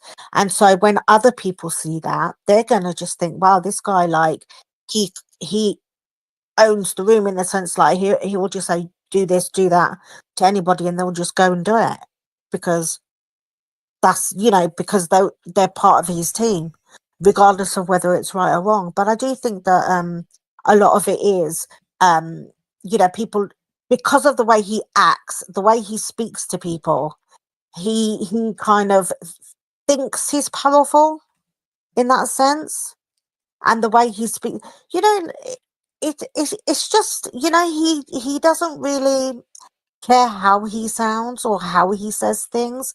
He just wants things done. And I think when people see the decisions that he makes, or the people that run around him, people are going to think that this man is powerful, because there's nothing that this man can't do. He gets it done. He never does it himself. But there's nobody off limits either. Yeah, We saw that in multiple testimonies. On Monday when Cassie's best friend testified and Dawn Richards testified, they spoke of, different things that happened to them, or threats that Diddy made to them when they tried to step in, and, kind of stick up for Cassie. They themselves were, verbally attacked by him or threatened by him. All right. So there was nobody safe. So I want to move on from the Cassie discussion and focus on the. I'm gonna go and drag. I'm gonna go and drag the microwave and heat up my coffee. I'll be back in 2 minutes, and I'll be back in just 2 minutes. I can. Yeah, you just carry on. Ron, while you're gone, I'll talk about what's on Inner City Press right now. So please do.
Ago, in case anything else came in. Did I mute everybody? I hope not. I think so. I think you might have to go back to that and say that all again. That was sorry. I didn't realize if I muted myself, I muted everybody here. So I beg your pardon. So if you can just start all of that again from when I went away, that would be great. Can't hear anything. Oh man! Apologies. Sorry, I didn't see because I was searching for the videos. So I'm following Inner City Press, and Dr. Hughes is on the stand. The prosecutors are asking her essentially about the psychological portion of things, and they begin by asking, "Why do victims stay?" Dr. Hughes responded, "There are psychological bonds and psychological consequences of the abuse." U.S. Attorney asks, "What are the levels of fear?" The doctor responds, "It ranges from physical violence to butterflies. Violence doesn't have to happen all the time."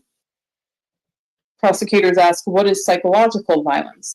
Dr. Hughes responds, "Intimidation, throwing things, telling you what you can do and where you can go." Defense screams, "Objection."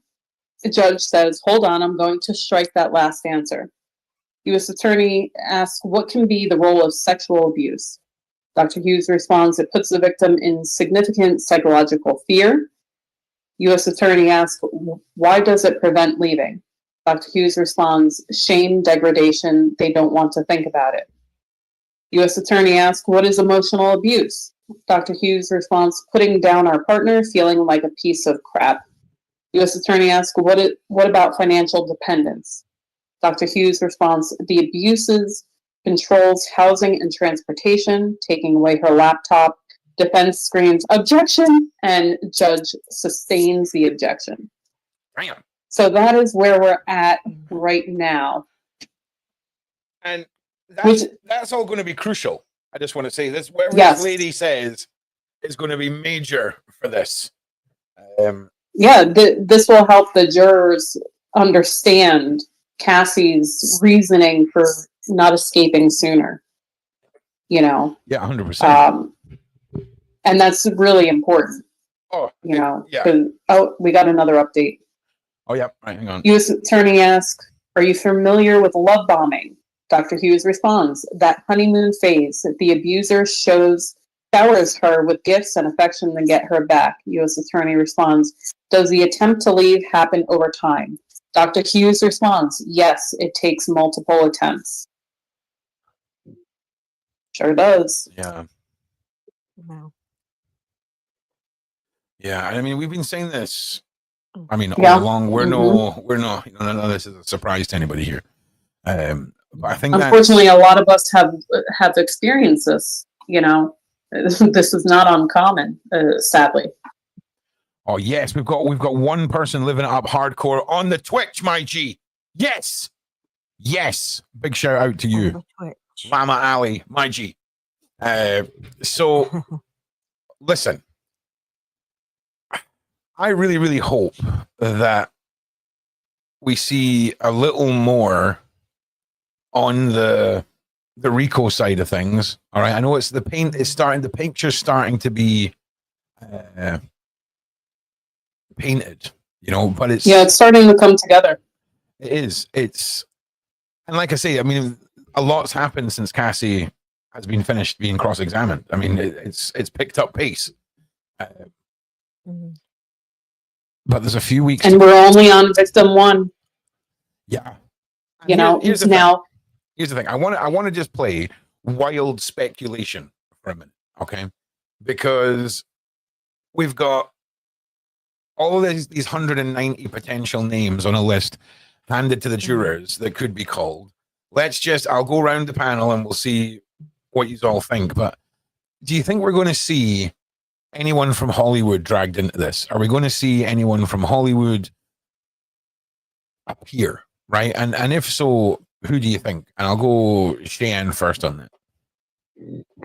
Sorry, what? I completely missed all that. I was looking for the video. All right. Sorry, my bad. It's all right. So I was asking, do you think we're going to see anyone from Hollywood? Yeah, anyone from Hollywood whose name were on the 190 names given to the jurors. Do you think we're going to see anyone from Hollywood brought into this? And if so, who do you think it could be? Well, the list is endless, really, isn't it? I have sent you a couple of videos, Ron. Kevin Hart, one who gave evidence apparently after Cassie and sided with Cassie. Diddy's team then immediately clapped back with some grainy photo, video type evidence to try and say that he was more involved than what he'd like to admit. And he's since done a video saying that he hasn't got long left to live, etc. But it depends on how much money and how much team people have around them to keep them out. Okay. We already know there's a lot of corruption going on, but I don't know if they're going to get enough people in. I'm with you. I've looked at the video you've just sent me. It's an AI generated account of what took place in the courtroom. Is this the one that you were wanting to send me? It's like a description of what happened in the courtroom. There's no actual print recording or anything. No, you don't hear that because obviously it was in court. No one's allowed. Okay. It was just they've put in what was said. Okay. Yeah, nice. Okay, I'll get that ready for tomorrow. I don't really know where it begins or where it stops. There's a little chat at the beginning of the video. Yeah. All right. So, what do you think, Stacey, on Hollywood? Anyone being brought into this? Well, I've said it a couple of times. You have to pay attention to who's been quiet because the feds are not going to bring in someone who's been very vocal. And so we do know that Kid Cudi is going to testify. They were hoping to get him in today, but it looks like it's going to be pushed off until tomorrow. I think Michael B. Jordan, since his name was brought up quite a few times, he may be brought in. And to be honest with you, I have a really strong feeling because the silence has been deafening. I think Jay-Z is also going to be brought in.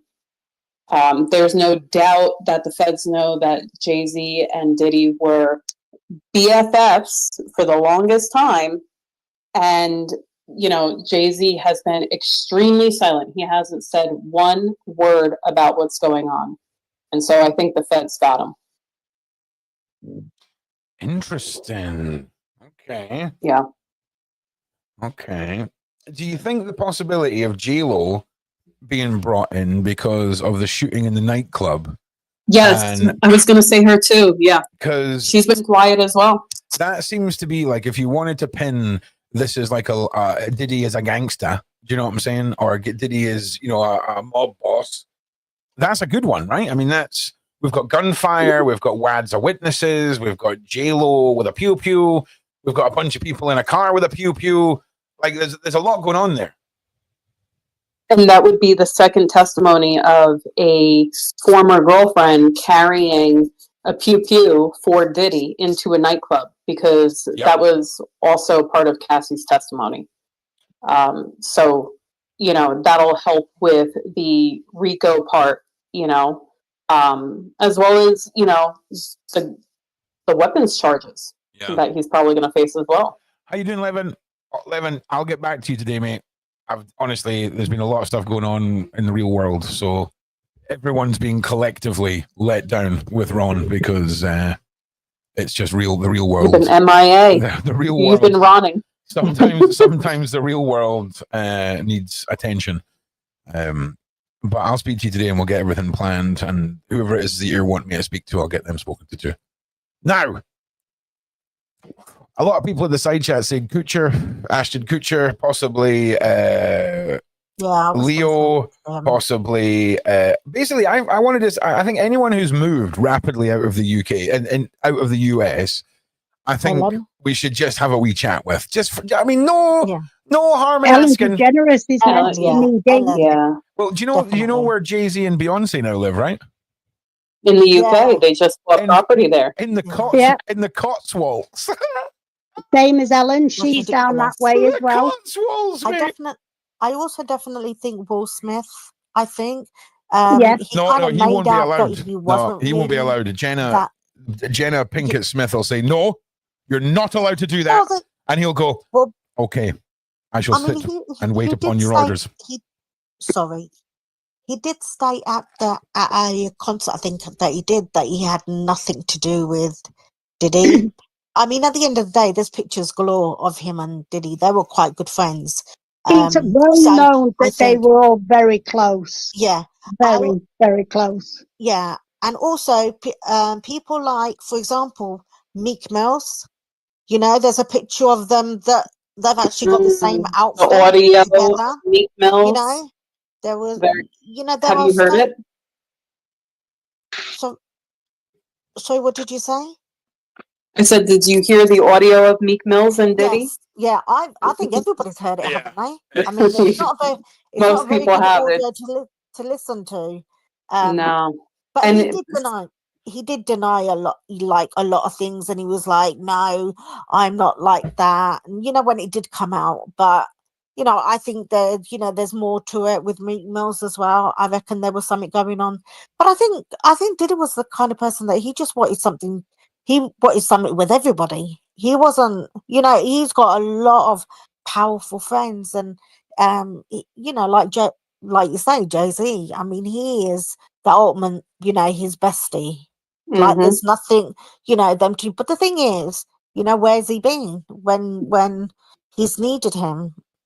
He's been quiet because of the feds. They've all gone quiet. Even Mama Kardashian and all of them. Yeah, the Kardashians. Yeah, definitely. They're neck deep in it as well. But Very much. the mother's already taken massive steps to withdraw completely from anything to do with that, even though there are videos everywhere and of their show of them saying they've been at parties and everything else and didn't get home till silly o'clock in the morning, like 5:30 in the morning. But she apparently has already taken a lot of legal steps to try and protect the family prior to this trial coming out, because they're going to be high on the list for trying to get them pulled in. But also, what I don't understand about the Kardashians is, you know, when when they did search the big massive house and you know they went in with all the guns and everything and arrested a lot of the people. It's like it was stated that Kim Kardashian had unfriended herself, like from Diddy. Now, They all have. how would they? That was the day before. Now, how would they even know that something's happening? That's the bit I don't get. Is how you know, like slowly people like one by one started like unfriending, but she did it before, a day before the actual raid, and I'm thinking that's a bit sus. Like, how did they know? They'll turn on the heels at the click of the finger if it saves their backside from being involved in anything. Well, here's what we have to remember. The feds gave proffer agreements to the co-conspirators. And essentially that's giving people immunity for their testimony. So whoever doesn't cooperate, they are going to get charged. And I think that's what a lot of these celebrities who they may have found connections with some of these, whether it's the RICO part of it, whether it's the P2D part of it, the trafficking part of it. I think they're all going to be, you know, singing in court because they're trying to save their butt.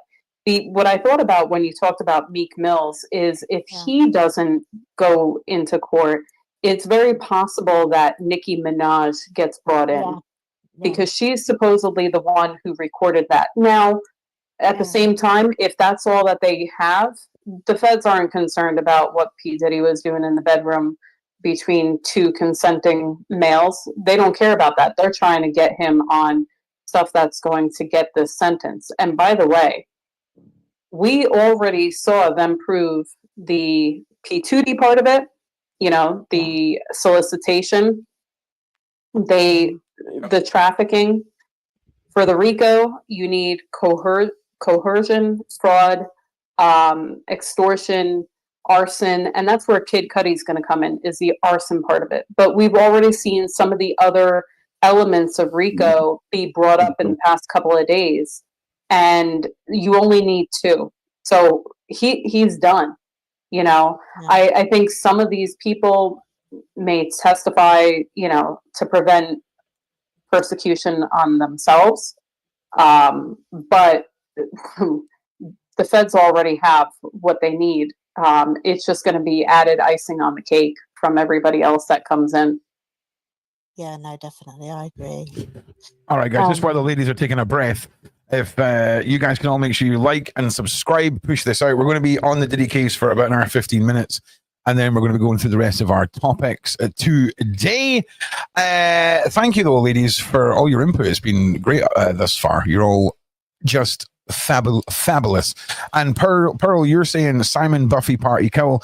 You know, it's funny. I'm waiting on some messages back, hopefully soon, from a couple of individuals who work with Simon Cowell and some of the artists, some of the horror stories, and some of the very much gray areas that seem to be getting covered up. On Simon Cowell? Yeah. Yeah, I've heard that he's not a very nice person, well, to say the least. We don't know that. We don't know that. We just, you know, Ron's been looking at some stuff. It's word around the street. And one other person. When you've got individuals who put out songs and start talking about things that happened during their time on certain shows, it raises your eyebrows. And then it amazes me when we look at how somebody who formerly had a massive music career, not a massive one, but, you know, a flash in the pan style career, right? But was, you know, churning out cheesy bangers, right? When they suddenly disappear nowhere, and then years later, I assume once certain contracts run out, come to YouTube and start being an independent music producer for themselves. And this, they're sort of unnormally unheard, right? For some reason, the algorithm isn't doing what it should be. And then this individual starts going around podcasts and talking about their experiences. And the podcasts are getting suppressed. You have to wonder, right, how many more old school method and old school music individuals are going to start coming out of the woodwork, okay, and coming to YouTube and telling their truths. Because for me, as soon as I heard the Pussycat Dolls, you know, page in the Didosphere chapter all those months ago, and how, you know, you've built all of this, you've worked your ass off, you're being offered this $1 million contract with the Pussycat Dolls, but because you see yourself as a glorified human transported sex worker, you turn down millions and walk away from it. And when that individual was quoted as saying that that's what the Pussycat Dolls are, Shirt Swinger, the leader of the Pussycat Dolls, their fearless leader, didn't deny it. She just didn't like the terminology she used. And it's sad. It's real sad, right? It's real sad because their dreams get kebabed from the corruption. Right. But do you know what's really mad, right? Not only do some of these artists have to go through these horrible things, but music that is so terrible that would never have been popular is pushed out by individuals that choose what becomes popular and what becomes the things that we hear. So even those artists know it doesn't really matter what it is they're churning out, as long as they're in their tiny outfits in the music video dancing about. The powers that be just push buttons and they control what it is we all see, hear, and like. It's real. See, when you start going into it, it's real dark, man. It's real dark. Yeah, Cheryl. Yeah, that's right. Yeah. Not Cheryl Cole. The music industry is going to change not Cheryl Cole because of this. The other Cheryl. Ron? Yes. It needs to. Can I just quickly, before I forget, just say, I'm not sure, like, if they will be told to take the stand, but like the two people that we've forgotten about is like Usher and Bieber. And I think Usher knows a lot. Bieber's already said that he's out. He's saying he's refusing to come to it. I mean, his marriage apparently is on the thing is, if they subpoena him, he has to, doesn't he? Well, but they can, but his mental health has been on a very deep dive recently, and he could get out of it on those grounds. Yeah, but definitely Usher's involved in a lot more than I think.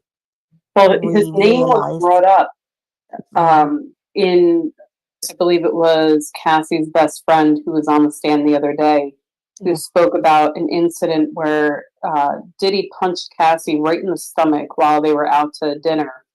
Wasn't that Kerry? I can't think of her surname.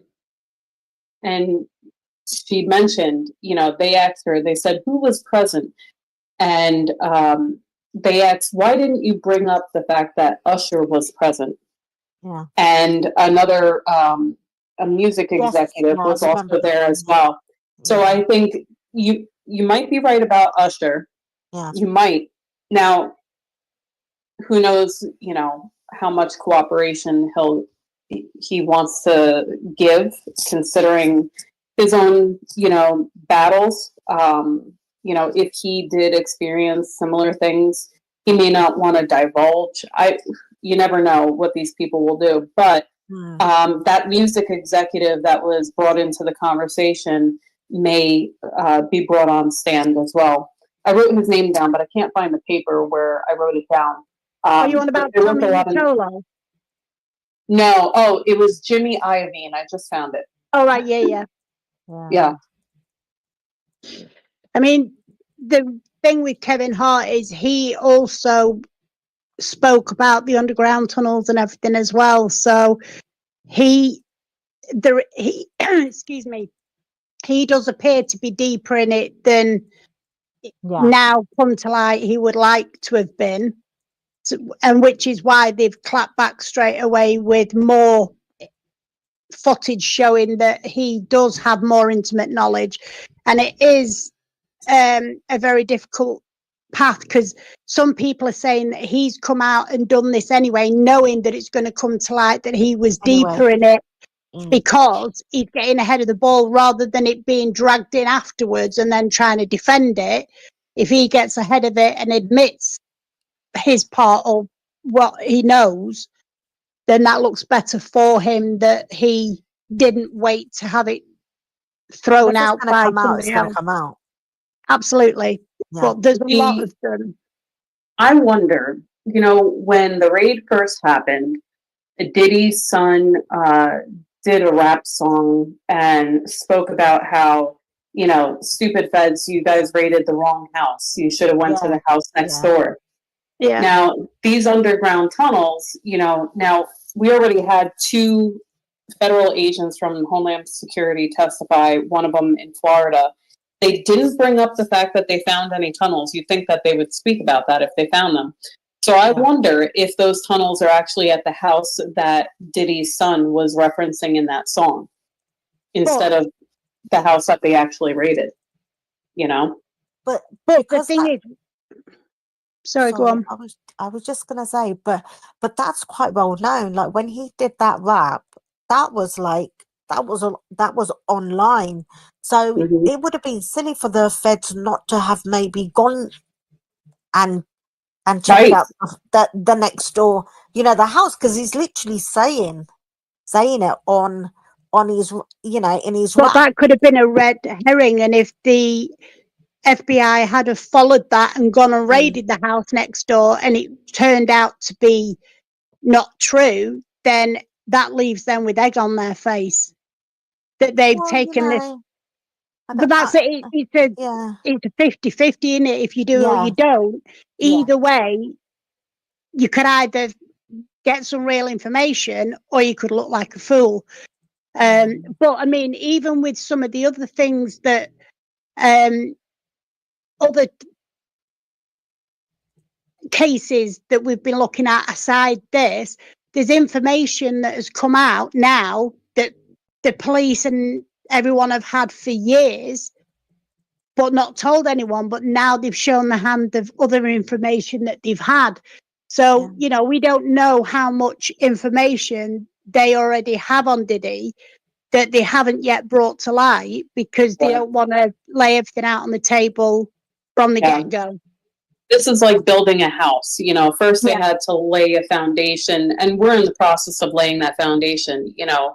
But we first saw the, you know, trafficking part and the everything related to Cassie's experience, you know, and now we're starting to see the RICO part of it, between the extortion and, you know, how many people were involved, and basically, you know, covering for him and, you know, doing things for him, knowing that they shouldn't have been, and so forth. And, you know, we see the psychological part coming in.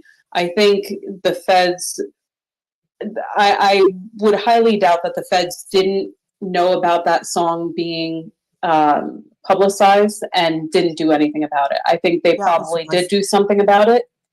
And it may come to light later in the case as we get deeper and deeper. You know, we're building a house right now. We're not going to see the full picture until really, you know, maybe after a month of testimony and evidence coming out. When they're saying this court case is this trial is gonna last as long as it is, we're barely breaking ground right now. And I think the only reason they got Cassie in as early as they did was because of her being heavily pregnant. I think had that not been the situation, I don't think she would have even have been brought in yet. While we're on that, There's some updates from Inner City Press about Dawn Hughes' testimony, the forensic psychologist. Where we left off, she was talking about, the abuser controls housing and transportation. Just so you know, and I am here and I am listening, just so you all know. Okay. Just in case anyone's wondering. We thought you were still doing your coffee. No, the coffee was done. I'm almost done the coffee. I've just been sitting here waiting for you to take a goddamn breath. Jesus Christ. Like, just so you know. You don't normally wait for anybody, Yeah, Ron. just so you know. Yeah, Ron, you got to catch up. Yeah, no. Ron will just kick you all out and we'll go back to just doing the call-in. I think that's probably what we'll probably do, ladies. But just carry on with what you're saying. I was just letting you know that I'm here and I'm not just in the background letting you guys do my job. I'm listening and 100%. So just keep going. You're doing a great job. You're doing a great job. You're doing a great job of my job, but carry on. So where we left off was about the multiple attempts to leave. So since then, U.S. Attorney has asked, what is the most common coping mechanism? Dr. Hughes responds, trying to work it out because of a trauma bond. You don't want to lose your partner. U.S. Attorney says, personal coping mechanisms. How does placating or appeasing work?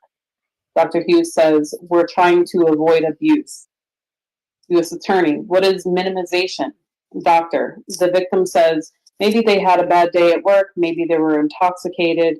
It's a way to stay in the relationship, but it increases their risk. It's not a long-term strategy. It gets from one assaultive episode to the next. Attorney, what about power relation? Doctor, a person can have power as principal of a school. The victim asks, who is going to believe me? Attorney, when does victim finally speak? Doctor, in a safe environment or after psychological help? The thing that I'm a little bit with Dawn Hughes is her kind of expertise was tarnished with the whole Johnny Depp trial. She didn't fare very well during that trial. They brought her in thinking she was this hard hitter, and her evidence basically got ripped to shreds. Ooh, there's another update. Hold on.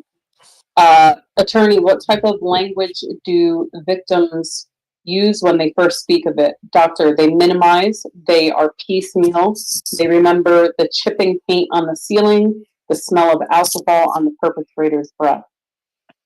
Yeah, I agree with you on that. To some extent, I remember watching the Johnny Depp trial, and I was as glued to that as I am to this one. And I looked at Dawn Hughes, and I was like, man, she looks like a, you know what? I don't want to say the word. And there were times where I just, I was like, I don't know if she's really, like, I didn't like some of her responses in that trial. And, but at the end of the day, look, we all saw Amber Heard for what she was. But to be fair, And, that trial, it wasn't as good as this one. No. Because I watched it. I watched it. Well, there weren't as many people involved. You give it like a solid 3 out of 5 on the trial rating, right? I would say solid 3.5. Sorry, 3.5. I can. This is more widespread. Oh yeah. People people really hated on her, didn't they? I'll be honest with you. I've been involved with the Diddy trial since day one. It wasn't until someone mentioned somebody pooping in a bed that I started paying attention to the other one. But I'll be honest. That's what draws you in, Ron. I'll be honest though. If I'd known it was on the frickin' telly or whatever, or we could have watched it, then that would have. I'm a lot more interested in this sort of cases like this now because I've followed one. Man, lay down. It was in court on Court TV, wasn't it? On Court TV? Yeah. Watched all of that. Yeah, that's even better. Yeah, see, that would have been a good one, but like I say, it just flew over my head at the time. But it was a crazy one. But pooping in bed's all kinds of madness. Right, my hair is now doing a madness with me. Now, ladies, we're going to spend about another 5 minutes on Diddy, right? And then we're moving on to our topic. And we'll catch up with the Diddler tomorrow. Now, Okay, so trauma bond. Okay, so the update that I've got here is probably exactly what you were just talking about the trauma bonds. But we'll go through it in just 1 second. Let me take that off the screen. Yeah, the last thing I read was about the victim minimizing and piecemealing on certain details that they remember. If that helps. Yeah. If it comes from Dawn, I don't trust anything she says, to be fair. If it comes from who? Do you know what I wish that would have happened was, when they had that the recording of him beating Cassie, I just wish that they had some audio to actually like hear what he was literally saying to her and what she was saying to him. Do you know what I mean? And then obviously this recording now, it's on the internet now, so everybody can kind of watch it, but there's no sound to it. And I think it would have had even more of an impact had there been some audio towards it, because he was you could tell, because when he was pointing at her, he was obviously threatening her, kind of thing, but he never did. But I was just because I actually saw the whole thing the other day, and I watched it. yeah, and I just remember thinking, oh, it's such a shame, because that would have put another nail in the coffin for Diddy. I mean, his body language showed a lot. Yeah. And when she went to go on the phone and he was stood to sit her in the doorway with the phone in his hand and his towel on, and he just kind of cupped his hands together in front of him, and you could see his body language was like, go on then, ring him, and then went up and sat down and went, no, I'm going to listen to you, and then threw the plant pot, blah, blah, blah. So, but it would have been good for the words, but you were able to read a lot of his body language. But I'm not sure if they can actually have that in the. Have they shown it already? No, I don't think they've got audio from it. I think it is only. There's no audio on the security footage. So which is very common here. Yeah. And also another guy that did they not interview, the guy that came downstairs, when she rang for kind of some form of help. Yeah, the security and then the guy. Yeah, and he came down. So obviously he spoke to him, and then Diddy obviously offered him money to and he said, keep I it didn't quiet, want the money. and he didn't. Luckily he didn't pinned take him it away. against the wall as well when Cassie went in to get her stuff out of the room. The bodyguard pinned Diddy against the wall so he couldn't go at her. That's it, yeah. So I just think they should. I don't know. I think it's very telling, one of the first things I mentioned in this call, it's very telling that Diddy is preparing for the feds to take away all his assets. Then that's another thing. When they were saying Kanye West turned around and said that he was working for the feds, like, is he? Or was it just him just like spouting nonsense like he normally does? Could be. He's a loose screw. Kanye is, but he does know. You know what? He knows a lot. I think he's a lot more clever than people make him out to be. I think everyone shows him in a as if he's crazy, he has lost it, and some of the things that he does, you do think, what the hell are you doing? Like, you're not doing yourself any favors. But then on the other hand, he knows a lot of what went on. Like, if they were to even subpoena him, that would be really good, because he will just spout it all out. He will just tell them. Yeah, too bad they can't, because he's been too vocal. They can't have the witness that the has other already interesting person that would be, who is a lot deeper than anybody knows, is his mum, and a lot of his assets are in her name. Which he's done for years. So that if anything happened, he couldn't lose everything, because he's squirreled a lot away, and his mum is he's played it clever. He ain't silly. Just played but it clever. his mum is basically the jailer with regards to a lot of his assets and things. So he's you need to expect this at some point. I don't know if they'll ever be able to pull her on, and even if they did, she wouldn't be honest. But Yeah. she has a lot of information. Yeah, I can't imagine that she'd say anything against him anyway, no matter No. what they say to her, kind of thing. Yeah, you don't see them pulling, a parent against the person on trial. Well, no, because they won't turn on them. Yeah, Yeah. it would be too biased. But she knows a lot, and Yeah. with Kanye, Yeah. here's my vision of Kanye. This is just my opinion. Who's now yay? Yeah. He's dropped the can. He's just yay now, apparently. In some ways, Kanye or Ye is a lot like Trump in the sense where a lot of the things that he says seem way out of this world, but yet the only reason why, people take it that way and respond in that way is the delivery of how and when he says it, Did you see him on Piers Morgan? Yeah. The I interview did. that he's just done recently that he walked out of. It Yeah, I was did see that. ridiculous. Yeah. Absolutely ridiculous. He thinks he is the big something, and he definitely is involved in all these parties and everything. Sorry, that was a badly timed laugh. I was just reading the comment about Keir Starmer. Oh. Yeah, sorry, that was just I was listening to you and then I seen that and then I laughed and I was like, no. We need to just delete that from the official records. Thank you. I was laughing at the side chat there. Okay. Great. Yeah. Anything else, ladies? Anything else you want to throw in there? Well, you said another 5 minutes and then you wanted to get on to the next topic. Yeah. So if we hush our gums, you can get on to the next topic. Okay, good. Yeah. Right. Thanks. Thanks, ladies. Well, before we have the side chat telling us Ron, to you keep on can speak topic. now. Yeah. Cheers, ladies. I appreciate it. Yeah. Now, I spoke to Julia yesterday, or was it today? I can't remember. I'm pretty sure it was yesterday. And she just wants to say to everybody, thank you for, again, messages and all of that stuff.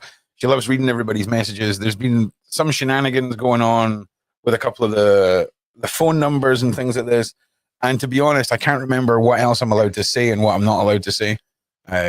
So we're just going to say that she's still doing good, but there's one thing I can't remember if I'm allowed to talk about or not. So I'm not going to talk about it. No. But we really need to start looking at how long Julia has been unconvicted for a non-violent crime and held in a British prison. Bless her. Because it's just completely backwards, and it is. I'm hoping, and especially when you started this earlier with the photograph of those boys that were recording Danny and Nova. Excuse me. They're not English, they're foreign nationals, and yet they're here doing things that are far worse than anything Julia's ever done. And they're still laying in the sunshine getting more victims, whilst Julia, bless her, is stuck in a prison for nothing. It's crazy, isn't it? How and didn't they drop one of the charges too from Julia, right, Ron? Yeah, they dropped 3 of them. So that's even more of a question. Like, why do you have her then? Yeah. Well, the only one still standing is the harassment of Kate and Jerry. And I think they can only hold that one for that one time that she went to the house. Do you know what? They could just but why this. If she hadn't gone to the house, I don't think they would still be able to hold her. Now, I have a question. Obviously, I live in the United States. I'm about an hour and a half from New York City. So, I'm not familiar with the laws out there. But, over here in the U.S., you don't get imprisoned for harassment unless, there's other crimes attached to it. No, it's different here. So, strict, isn't it? Yeah, it's a lot more strict, but also because she isn't a British national, she's foreign, they have to hold her apparently because she's a flight risk. Yeah. Because she that. doesn't I have, forget that. Yeah, she well, doesn't have, even though there's a plenty of flight risk people to go home. They could have just, you know what, they could have just given her a warning and let her just go home. Right. How Send many, her how many home. times And, has she gone to the police and said, hey, do you need to arrest me for anything? And they've Yeah. gone, nope. No. But That's right, yet, yeah. it's, I mean, even I can get it that they're not going to let her go to just any Joe Public because, you know, any Joe Public could be someone that's working for her. But when she's got official people that are willing to give her a residence so she could stay here whilst this is all ongoing, but still they won't. I mean, they could also release her to her own country when she gets there for a passport to be taken away from her and everything else till the court case, etc. Yeah. But the amount of people that are being kept in for stuff that is ridiculous, like Ron said, non-violent crimes, and she's being kept months, and yet there's people that have done horrific things and they're let off with a warning. Yep. And they're not all British citizens either. But Yeah. like And in she- America, if you get charged with something, you can bond out and be out till your court case, where in the UK Yes. we don't have that. If you get charged with something, you're kept in. Well, yeah, and the crazy part is that she is a harmless little thing. You know, it's not like I she's wouldn't say she's posing harmless Well, because her information is, that's a different. intellectually she's very powerful. I mean, the amount of evidence and research and knowledge that this girl has managed to come up with is Yeah. mind-boggling. She's harmless in the sense that she's not violent or Physically. aggressive. Yeah, Right. but mentally, Doesn't pose any physical threats, but yeah, but mentally she's harmful because she has the pure grit and determination Yeah. to leave no stone unturned and get to every little bit of evidence, because at the end of the day, all this girl wants is the truth. Yeah. And that's what's beating strong inside of her, whether it's to do with that family or not, that's regardless. It's And the just thing the is, truth of the matter that yeah. she Or, needs. yeah, sorry. Also, like, why would like just one girl go through all that she's gone through, get all that evidence that she's got, or whether it's right or wrong, they wouldn't put themselves through years of like trying to figure out where they come from. If it was Exactly. nothing, well, I and mean, like you just said now, she just wants to know, like, who she's her not parents still, are. yeah, she's not still saying, I am that Yeah, family. yeah, She's saying, I just want the answers, because yeah, her supposed biological family aren't giving any answers. Right. And to the contrary, Where are they've they? done one. Where are they? For a start, she Exactly. Yeah, They've that done I one was just gonna say. like that just whilst makes their them sus, daughter doesn't it? is being They- held in another country. They've taken themselves off into hiding. And if Yeah. that doesn't scream Straight up. suspect, I don't know what Right. does. Right. I They don't should mean- have done that DNA test for her. You Yeah. had nothing to You could say the hide. same about, you could say the same about the McCanns. Exactly. But I mean, Yeah, the other thing you is, know. literally only a week or so before that bombshell new documentary was out on Channel 4, the McCanns were given another however many 100,000 money to their fund for the Find Maddi campaign. And then literally a week or so later, the documentary come out going, oh no, we've got evidence that she's passed, and here's what we've had since 2016. It's like, So where's the money gone? exactly. What? So have they You given know? them that money to fight That's Julia so- in court, or what? It doesn't make sense. That's why there's more to it. Exactly, They just because don't there's want- no money for Julia to fight Yeah. her case, to find out who she is or what's going on and why she's got 2 blood types and 2 date of births and all the Mm. rest of it. And yet they've just suddenly got another X amount of hundreds of thousands of pounds, despite them having evidence since 2016 that Maddie's not alive. So why are they still getting money? Yeah. Well, we're seeing a trend of a lot of things happening behind the curtains. And the people trying to voice about it and call it out, are being victimized. They're being penalized and dragged through the mud just for trying to get to the truth of the matter. And again, people with that's power, gotta change. Yep. People with power manipulating the little people. I think the McCanns just don't want anything to come out, whatever reason, for whatever's happened to Madeline. Wait. There's more to it, and they just don't want anybody finding out. Yeah, we and can't. I thought we that's can't. probably Yeah, more ladies, likely the police are involved as well. ladies, we can't talk about the McCanns. Oh, sorry. Yeah, you got to watch what you're saying, man. They are watching people. So yeah, I would be very careful what you say about the McCanns. Very careful. Well, then I'm not going to say the next comment I was going to say. Yeah, man. You've never heard me mention the McCanns when I talk about Julia or any of the Julia shows or any of the Julia updates. Come on now. So listen, it's fine. You just got to watch what you're saying, man, because they're hawks. The hawks are circling. So crazy. Yeah, it's all good. Everything that you were saying, none of the stuff you were saying was fine, but it was just about to edge there. We were just about to get into the land of no man's land, the danger zone. So yeah, that was the equivalent of me driving you off the road for your own sake, there, Pam. Do you know what I mean? Yeah. Can you just say to Kaza, Kaza Bear, we know. Just put on there, ladies. It's Ron's show. Remember? Oh no. Ron's not circling back now. Ron will have his own show tomorrow, and we'll just let the ladies talk because there's no point in me trying to circle it back now. My ADHD has had so many things to say, and then someone starts talking, and then it all just erases from my brain.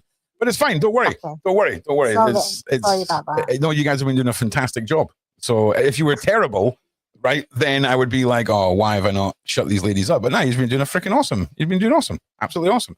What you guys need is a segment, right? You need like a segment. Yes. Whoa. Yes. There you go. Oh my God. Bring it, Ron. That was scary. That was like if we were on a boardroom right now. I'm like, all right. We're like, yes, we want our own show. Okay. Yeah, you've just been kiboshed. Yeah. Jesus Christ. Yeah, you guys can. Yeah, we'll figure it out. But yeah, no, not a speculation. You see how my brain works. I just seen that word at the side of the corner of my eye. But no, getting you a segment's a great idea because you just I could just give you a word and then I get 40 minutes of content. We run off. Yeah, exactly. You know what I mean? So I think we were talking because you weren't. So we're like, we can't have this dead air for you. Don't give me that crap. There's no such thing as dead air with Ron. No freaking sale. When Ron starts talking and then someone goes, can I just say something? And I go, yes. Yeah. And then 40 minutes go by. That is not me being quiet. That is me giving you ladies the floor. Yeah, I appreciate it. Like I say, you've done a really good job. You've done a really, really, really, really good job. So if you hadn't been doing a good job, I just would have muted you on Discord and blamed it on a tech fault. Do you know what I'm saying? Now we know. Yeah. Now we know. Ron's giving your secrets away, Ron. Ron doesn't care. Ron does not care if you know his secrets whatsoever. But nah, you guys are awesome. I'll send the French Bulldog posse after you. Oh, mate, do you know, like, all jokes aside, do you know how far you could punt one of those French Bulldogs? Like if there was one coming at you and it was him or you, it's getting volleyed, mate. It is getting backstered off the bridge so fast and everyone's going to be mortified. And I'll be like, yeah. That's what happens when you make your little tiny dog run at me. Now it's off a bridge. What? No, he's heavier than you think. He's literally just shoved his head right at the phone like, yeah, Ron, don't say anything about me. Nah, he's adorable, mate. I could never do that to you. If the dog was coming for me and, it was life or death, then sure, things are going to go down. But nah, he's an adorable little guy. Adorable. He's a lover, not a fighter, bless him. Yeah. Now, one of the topics that we were going to talk on today, which I'm going to push to tomorrow, was concerning this UK Maddi, but we're going to get into him tomorrow because the girls are just on one today. So it's There's no problem with that. There's no problem with that. Yeah. But there may be a good Yes, chance. CC. Frenchies can be big and chunky. Mine is. Yeah, 100%. So look, we've got about another 40 minutes or so of the show today, of which I've had about 6 minutes of airtime, to be perfectly. I think the longest I spoke for was the intro, to be perfectly honest for you. And then it's just evolved into a fantastic conversation. Yeah, exactly. It's all good. Like I say, you've done a great job. So just circle back to Julia. I mean, there's not much I can say. There's a lot to say, but I can't remember what I'm allowed to say. So in those cases, I just don't say anything.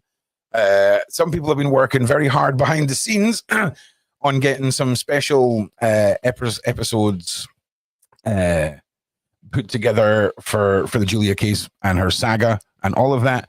Not a show, segment, Tracy. Segment, okay? Just so no one walks away from this thinking, Ron said we need our own show. Ron very clearly said, that's what I heard. Segment, okay, ladies, baby steps. Segment, show, tomato. No. There you go. Okay, no, just see, even the side chat are agreeing now, Ron. I don't give a rat's ass what the side chat or the crazy. Give the people what they want, Ron. Oh, I swear to God, do you know how simple it is? It's just with one button, and they're gone. No, I would never do that to you. You started this. No, it's all good. But okay, so like I say, it's better for me not to say too much. But she's sounding really good, right? And she was sounding a little bit coldy about 10 days ago. She had a bit of a sniffle scenario, a bit of a sore throat. Sounding way better now. Way better now. I need to go and get a pillow because the bench has started to do its thing. But I know that the big question for me is why is we can't hear you, Ron. Is why is she still in there? That's my thing, right? And if some of and if some of the things that are being discussed happen, then it's going to raise even more questions because she needs to get out of this prison. Not because she does. And why did they keep moving the date? So it's one of those things that we need answers to, because they've been given multiple addresses and they've been given excuses as to why those addresses don't work. A lot of people are asking why she's not being bailed out. Well, because she's not a British citizen and doesn't have a place to live, and is clearly, as you can see by looking at her, a psychotic, dangerous woman. Oh yeah, right? Really scary. This is the face of a crazy lady. No, she's not really. She's on the blacklist because she's a high-ranking assassin. Right, Mary. Are they Julia, trying to make a spectacle of her? Mary, Julia. This is what happens. This is what happens when you don't listen. The irony! Even though she shouldn't be put inside, she should never have been arrested. But she needs to go out. Go on in. I think they'll just put it down to. I think a lot of their reasoning would be, for example, the police is like we warned her. And she came back, and she shouldn't have. Yeah, but there's no other. It's not like you say. She's no kill. Are we allowed to say killer? She's not an unaliver or. Oh yeah, there you go. She hasn't hurt anybody or done anything to anybody. It's just answers that she wants. She's too powerful out here with the keyboard. She's able to find out too much information. I was just going to say the only way they could stop it Yep. was to put her where she doesn't have access. Yeah. Yeah. True. Julia was craving dumplings after like day 2. Julia is now at the stage where she's dreaming about dumplings, and food, nice food, most probably. Well, it's Polish dumplings, right? I've never had them, but dumplings are dumplings to me. They're all pretty much delicious. But I've grown to be suspicious of all Polish food, and my grandfather was Polish, and I've had some Polish friends, and yeah. Like if you invite me around for soup, I expect us to sit down at lunch and have a bowl of soup, not for it to be this like whole day event where there's one main soup broth and it's like 70 different things you can add to your soup to make it your own Yeah, that's soup, not what we want. right? No, listen. Don't get me wrong. It was fine, but I'm looking at some of the things, and I'm like, why is there boiled eggs there? First, why are they there? What, like, and again, Yeah. there's nothing wrong with that. It was overwhelming. You know what I'm saying? It's like when people say make your own pizzas and all the toppings are there, and you're like, wow, that's a lot of options. I'd never experienced this dedication to soup before. It was pretty epic. How was she enjoying the food in there? She hates it. She hates it. Oh, so we know much. that. I don't think it's enjoying. Anyway. Sometimes, Bless her. hang on 1 second, everybody. I just need to take this call. 1 second.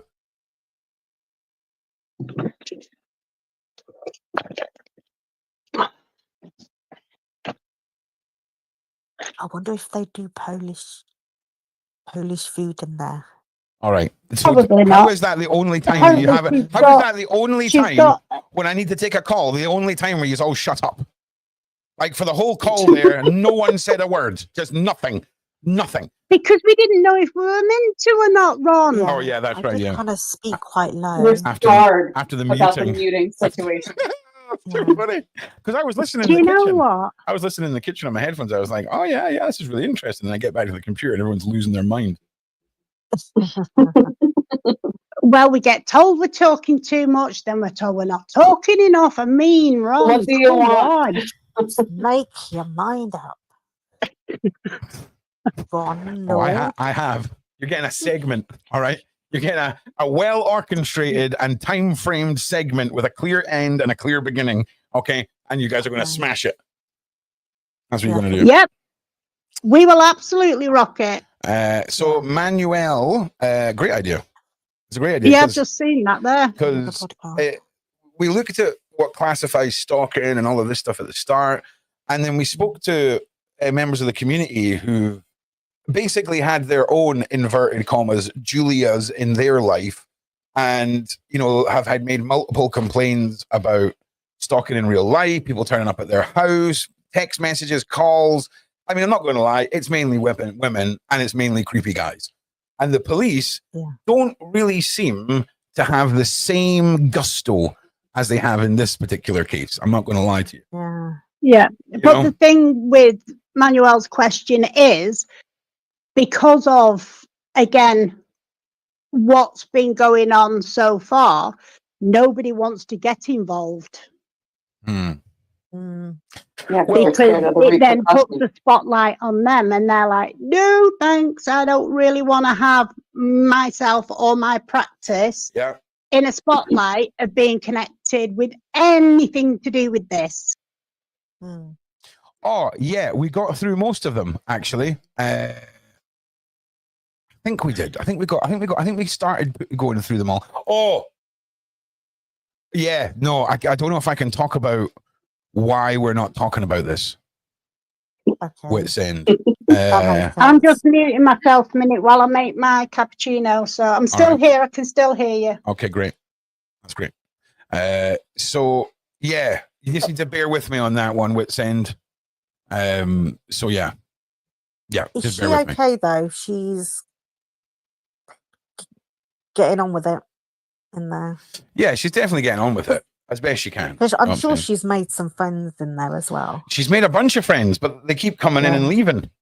You know what I mean? Because they're either getting in or their case is up or whatever, and she's just stuck there in this perpetual cycle where They're just making it very hard for her. They are. They're making it very, impossible. very hard. That makes sense.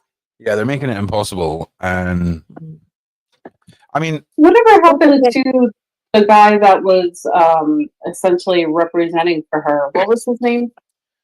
Surge. I think he bailed. Yes. He bailed after he was released from duties by Julia, I do believe. Huh. Yeah, it's because he wasn't doing anything. Oh. I don't really know what went on, right? I know. Gina, be careful. One day everything was kosher, and then the next minute he announced that he was no longer representing Julia. And to be honest, that's about all. He wasn't really doing anything, was he? Well, I mean, I don't know. I think he was doing stuff at the start. I don't really know. That's definitely one for Julia's first podcast once she's Yeah. flown the Free. flown the from the freaking shackles. You know? Yeah. God, she'll be writing a book and they'll be doing all sorts. She'll be on Netflix. Oh, I before can tell know you it. this right now. She is When her fetters Yeah. have flown, there's going to Yeah. be lots of info. yeah. Look, And I can't wait. she is definitely She's going to got be a lot to say. writing a book. Yes. 100%. I do kind of have this feeling, though, that this whole court scenario could end up slapping her with a gag order, which would be completely inappropriate. I have been having Say that out loud. I've been having the same thoughts, right? But I think she would just do a jail sentence before that happened. Yeah. Yeah. Do you see what I mean? Like, it's Julia Vandal. Like, exactly. She's not. And again, I'm not criticizing women, okay? But very much like women's prison and men's prison. Women. Oh, Jesus. I used this analogy before. It's very much like if you go to like a pub in Paisley on a council estate and then go into the men's toilets and then go into the women's toilets. That's kind of the difference between male and women's prisons. You know what I'm saying? The women's toilet has a carpet in it, right? Are we on this topic again? I'm just saying. So she's not. That's weird. You know, it's not. There's no horror stories that she's talking about. You know, you know, when you listen to Sean talk about prison, I got one chapter. Yeah, but Sean was also in America. It's true. But then, have you seen any of the interviews with the British prisoners that he's done on the channel? Yeah, none of it seems fun at all. I'm not going to lie to you, right?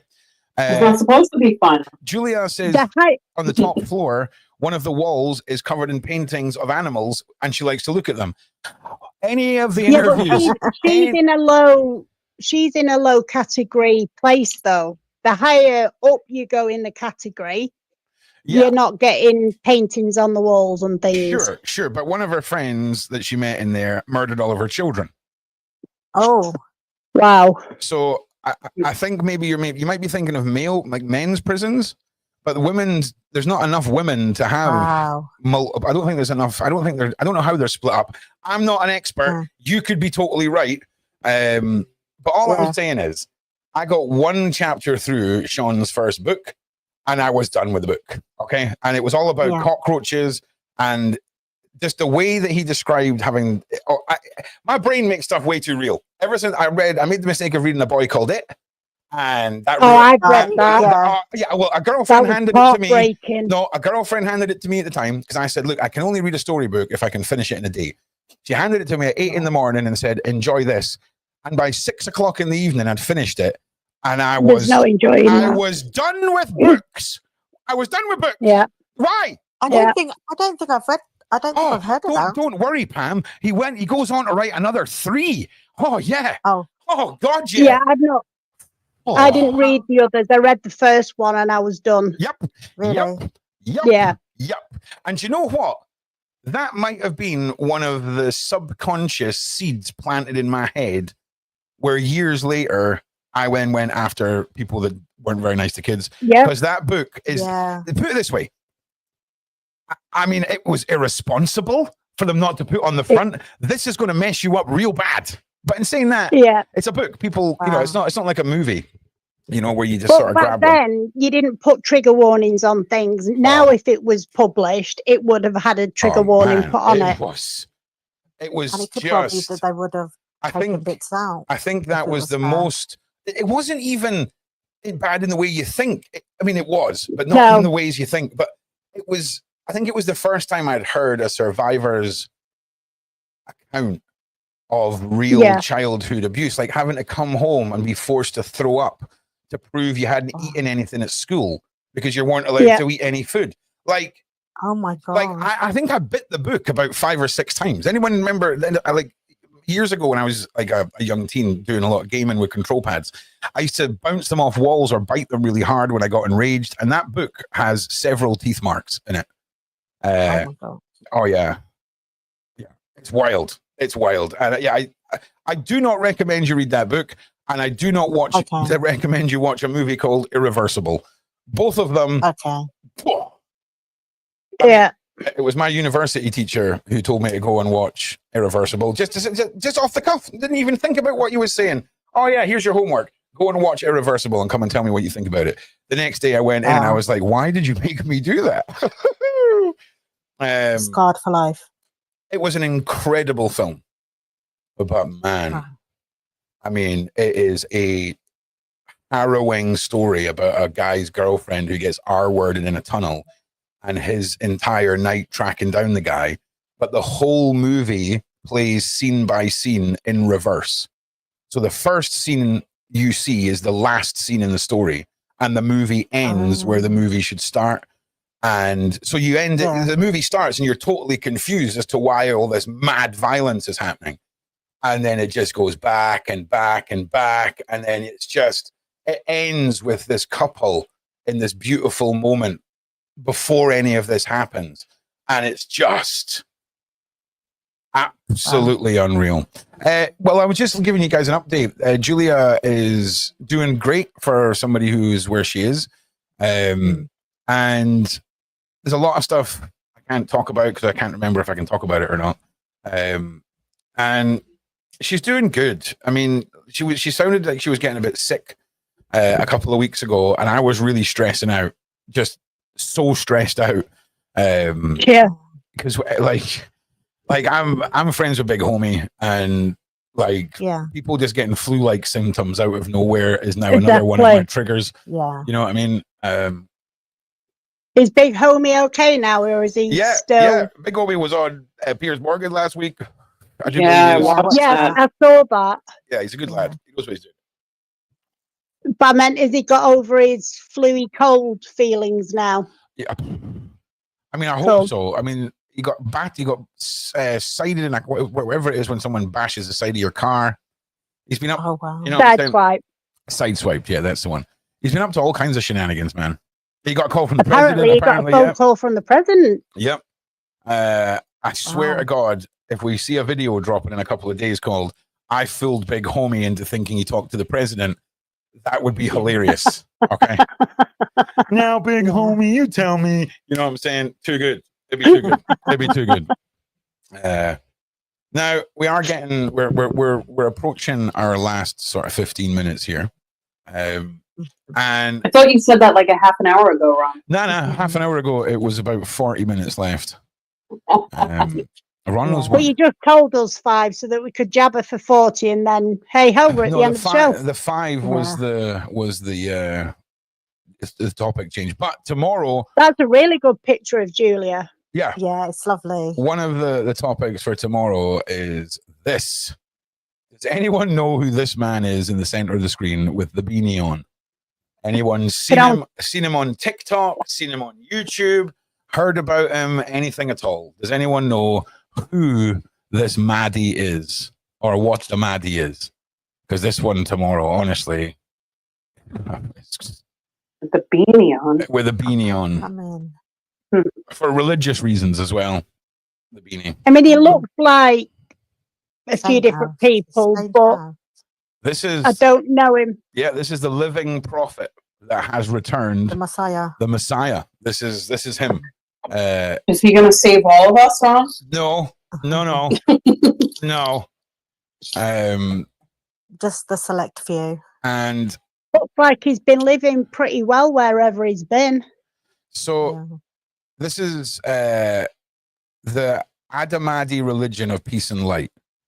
So this is his religion. The Ahmadi religion of peace and light is a religion founded by the Qawm of the family of Muhammad, Abdullah Hassam Abbas al-Daik, from him in peace, and Amin Mahdi Padu and his family.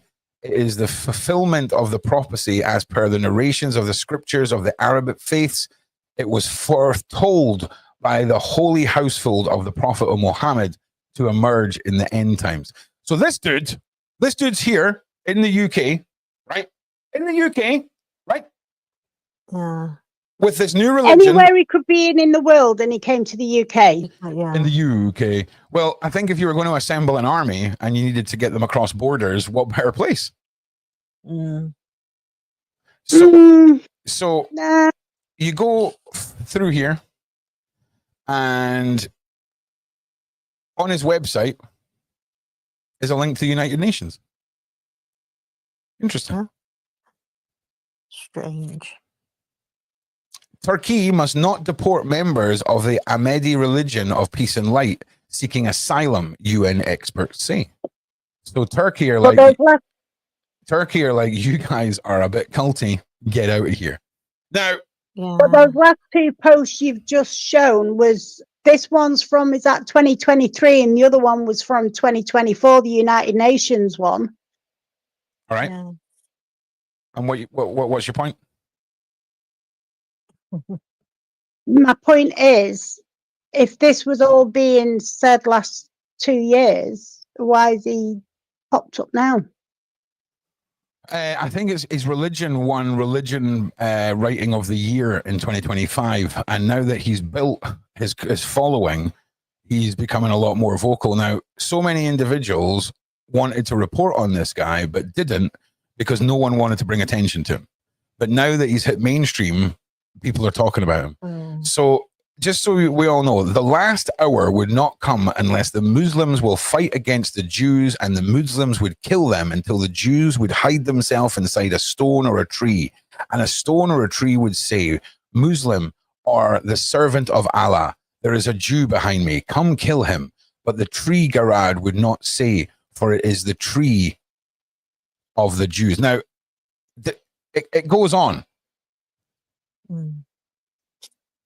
Three will fight one another for your treasure, each one of them the son of Khalfa. But none of them will gain it. Then the black banners will come from the east, and they will kill you in an unprecedented manner. Then the mentioned something that I do not remember. Then he said, when you see them, then pledge your allegiance to them, even if you have to crawl over snow. That is the Khalifa of Allah Mahdi. Now, listen, there is an absolute plethora that this guy is trying to push of extremist views. And I was going to say, this sounds very CULT. Listen, man, when you start Googling this and you go down the rabbit hole, you are going to be like, how has this guy not been stopped already? Yeah, and we're He now sounds very angry because now we're at the stage where his recruitees allegiance to this absolute psychopath. This is my pledge allegiance to the Mahdi. Apparently, he said this. I'll show you Here we a go. way to kill him with no one knowing about it. It's not a flood of water. It is a flood of blood. The leader takes blood from new members for a loyalty oath. He mixes it all in a jar that he stores in a replica of the Ark of the Covenant. Okay, mate, totally sound. You want to come and join my religion? Let's get your freaking blood in the jar. It's blood in the jar. Could you imagine, right? If I woke up tomorrow and I just came onto Discord and I was like, right, everyone, see if you want to continue watching the content, you're going to have to send me a vial of blood in so I can slap it in the big freaking Ark of the Covenant. What? What, mate? So this is a creeper. This is one that's been creeping. And I will say this, all like people of serious organized religions are like, this guy's crazy. We want nothing to do with this guy. But obviously, right, like you've seen people on telly who've like set fire to their own houses and said it was someone else where all their kids have been burnt up and been like, I don't know who did this. I don't know what's going on here. So who knows what is going on. But we're going to... He sounds very like the man name as SH. Is he the new one of them? Jesus Heist? Who are we talking No, about? Sudan.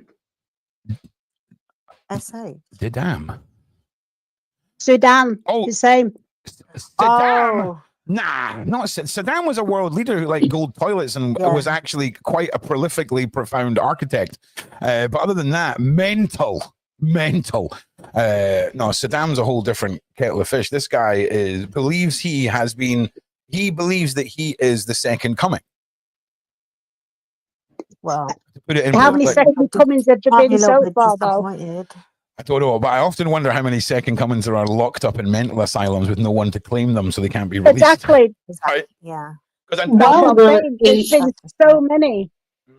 yeah, I mean, I'm not. while we're in this rabbit hole, I want to add another, food for thought. So, Ron, I invite you to look up the Thelema. I guess you can say, I think it's a cult, or religion, whatever kind of organization it is.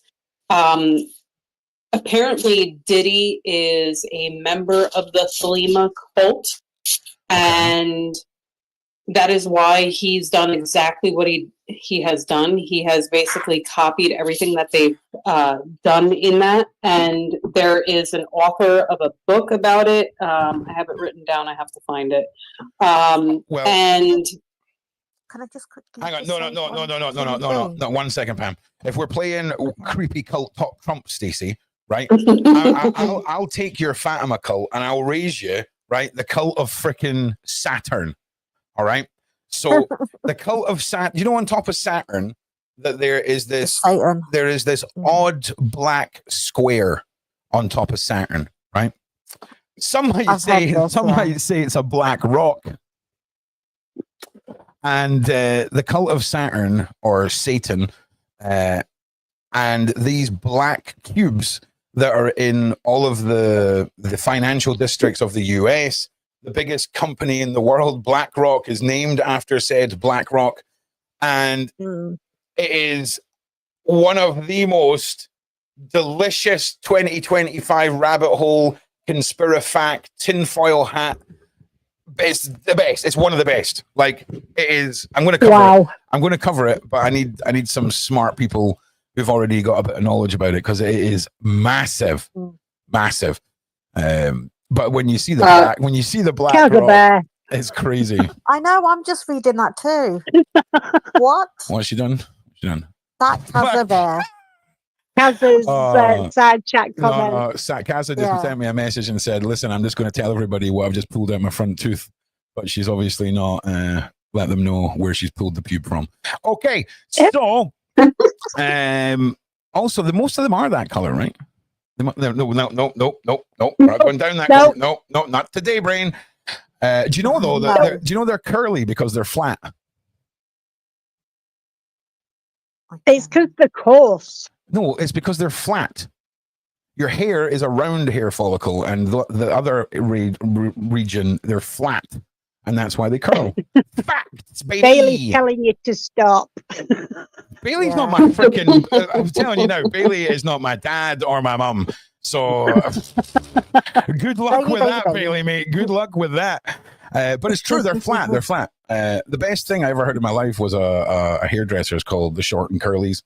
And brilliant. 10 out of 10 for coming up with that one, mate. 10 out of 10. That's a good one. But can I? Yep, Pam. Yes, absolutely. I just wanted to say something that was it Stacey said about Diddy.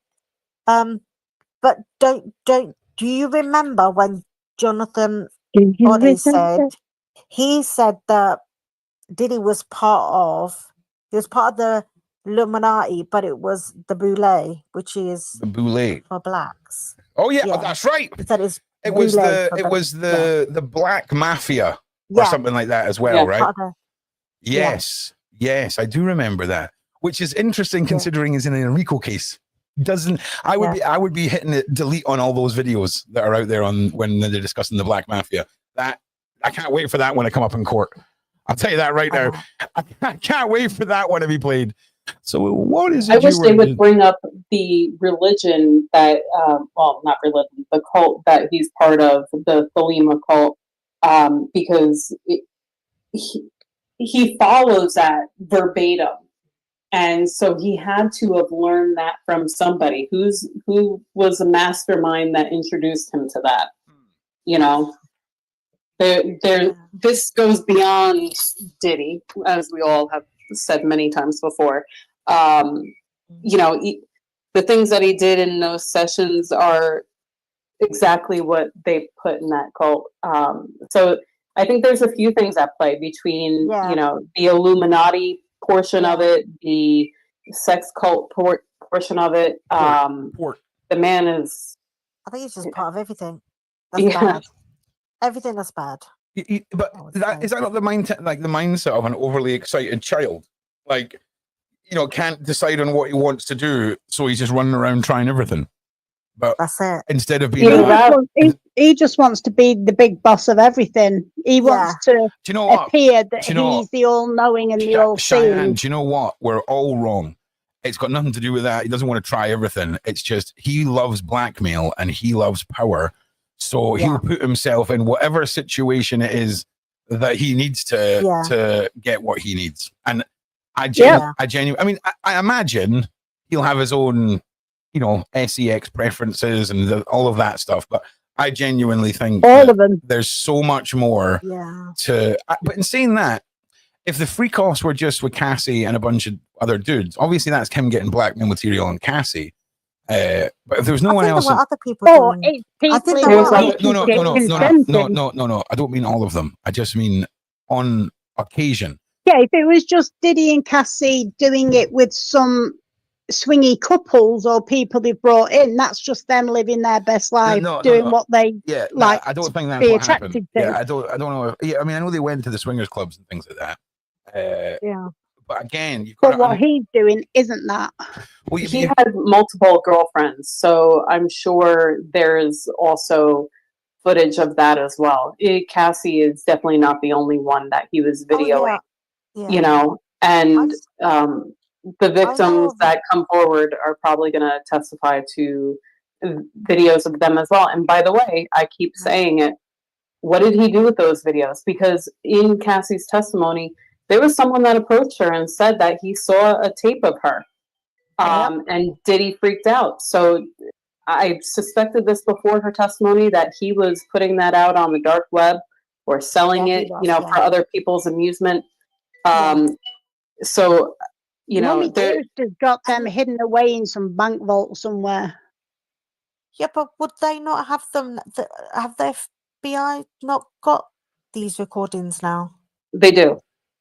They have like 10 terabytes of video footage. So, along with all the laptops and everything, he had that on laptops, And they were saying about the one that apparently that was someone was trying to sell through that solicitor, that lawyer. Well, do you know it's funny? I wrote that off as hearsay.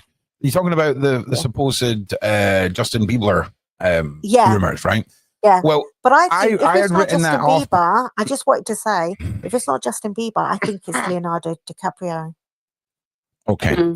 So that whole theory, for me, I threw that out the window because of why would a multi-hundred millionaire care about selling these tapes when you hear the Cassie blackmailing and him doing it just cause, it really does make you think. Care. It really does. But don't forget, what it is. It's the power, isn't it? The female lawyer was hired to do a what do they call it? A catch and control or something like that, where essentially, a celebrity hired her Catch and kill. because they found out about video footage that they were on, and they were trying to get the original so this way it didn't get leaked out.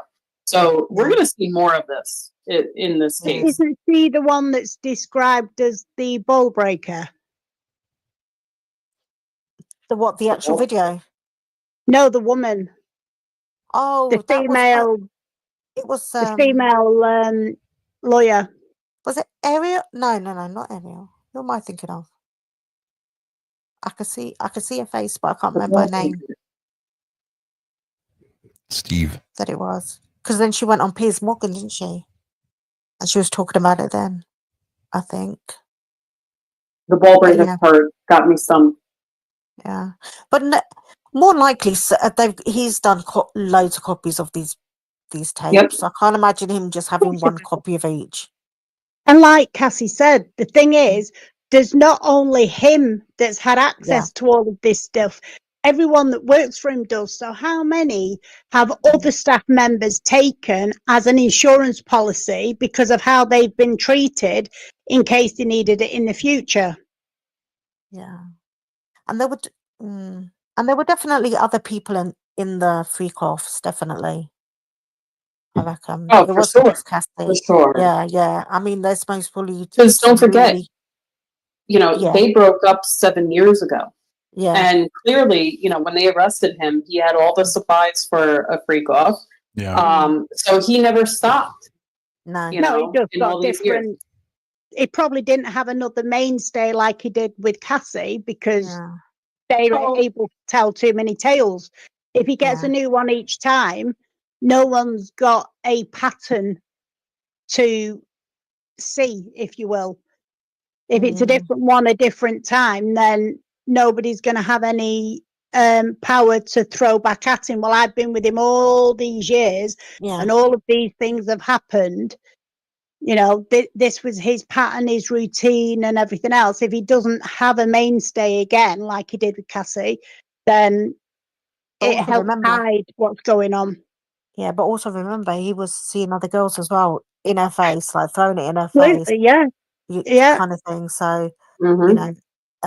more than likely he was. I know there was one girlfriend that he had, and he used to abuse her, and she just basically said the reason why she stayed with him was because she loved him. Yeah. It's the same reasoning. Do you know what I mean? And I remember like one time he was like hitting her, and she said that he was hitting her at the side of the face, side of like her head. Yeah. Not hitting her on the face, because obviously people can see. Yeah. Obviously he just most probably decided like he didn't want people to notice that he was still abusing women, but he was. And she Yeah, went on there. I think the picture of him and Cassie when they're at an event somewhere and she's got a black blazer on and a white shirt and her hair's short in a bob and it's coming down one side of her face. Yeah, I heard the story. That is covering. But also, I guarantee. She's shaved on one side. Yes. She was at one point shaved on both sides. Yeah. Yeah, but I think where did I see it? I'm shaved on both sides. I think they went to a club, and he started talking to this other woman, and then when he came back to Cassie, he turned around and got her to shave her head, the same as what the woman had. Yeah. Basically. And plus, there's less hair for him to grab if half of it, like mine, half of it shaved off. Oh, I don't think he was thinking like that.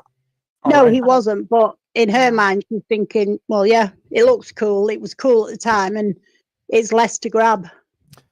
Well, ladies, listen, we're approaching the end of the show. I just want to say thank you very much for your time today, for being part of the show. It's always fantastic to hear from all of you, and we'll see you again tomorrow. And thank you once again for being here. Thank you. Thank you, Ron. You're welcome. You're welcome. All right. So, ladies and gentlemen, this week, Ron's going to be throwing a few different types of shows throughout the day at you guys. We're going to try a few different things. We may break up the shows into different shows, and we'll see what is going to work best. I'm excited about it. And I need to, I've got a whole whack of editing. I'm behind on stuff just because of the realities of life. Sadly, it can't always be 20 hours a day. It's madness. So I just want to say to all of you, thank you so much for being here. I am going to get a new chair because this is torture.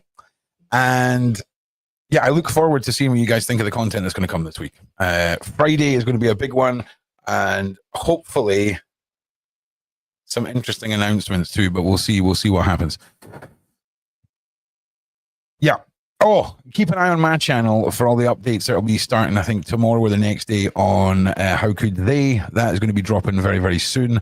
Ron was going to do it in 2 parts. Now he's just dropping everyone's names, everything. So, and that's about it. So you guys are great. Mods, Sean Atwood channel, all of you. And yeah, I will see you all in the next one. Freaking love you guys. I hope the paper arrives for these pictures so I can get them on the wall. You can see that one there. There's like a little brown line above the owl where the pictures just don't quite fit. And I refuse to put them on the wall until I get the black line in paper. It's not happening. What else? Don't know what other nonsense can I tell you? A couple of minutes of nonsense. Don't know. Going to start my garden. That's pretty exciting. But look, I'll see you all tomorrow. Different kind of show, possibly. Different topics. I don't know. But look, I love you guys. Thanks for being here. Please like and subscribe. Please share. Please do all that good stuff. And yeah, love you guys. See you in the next one. Peace.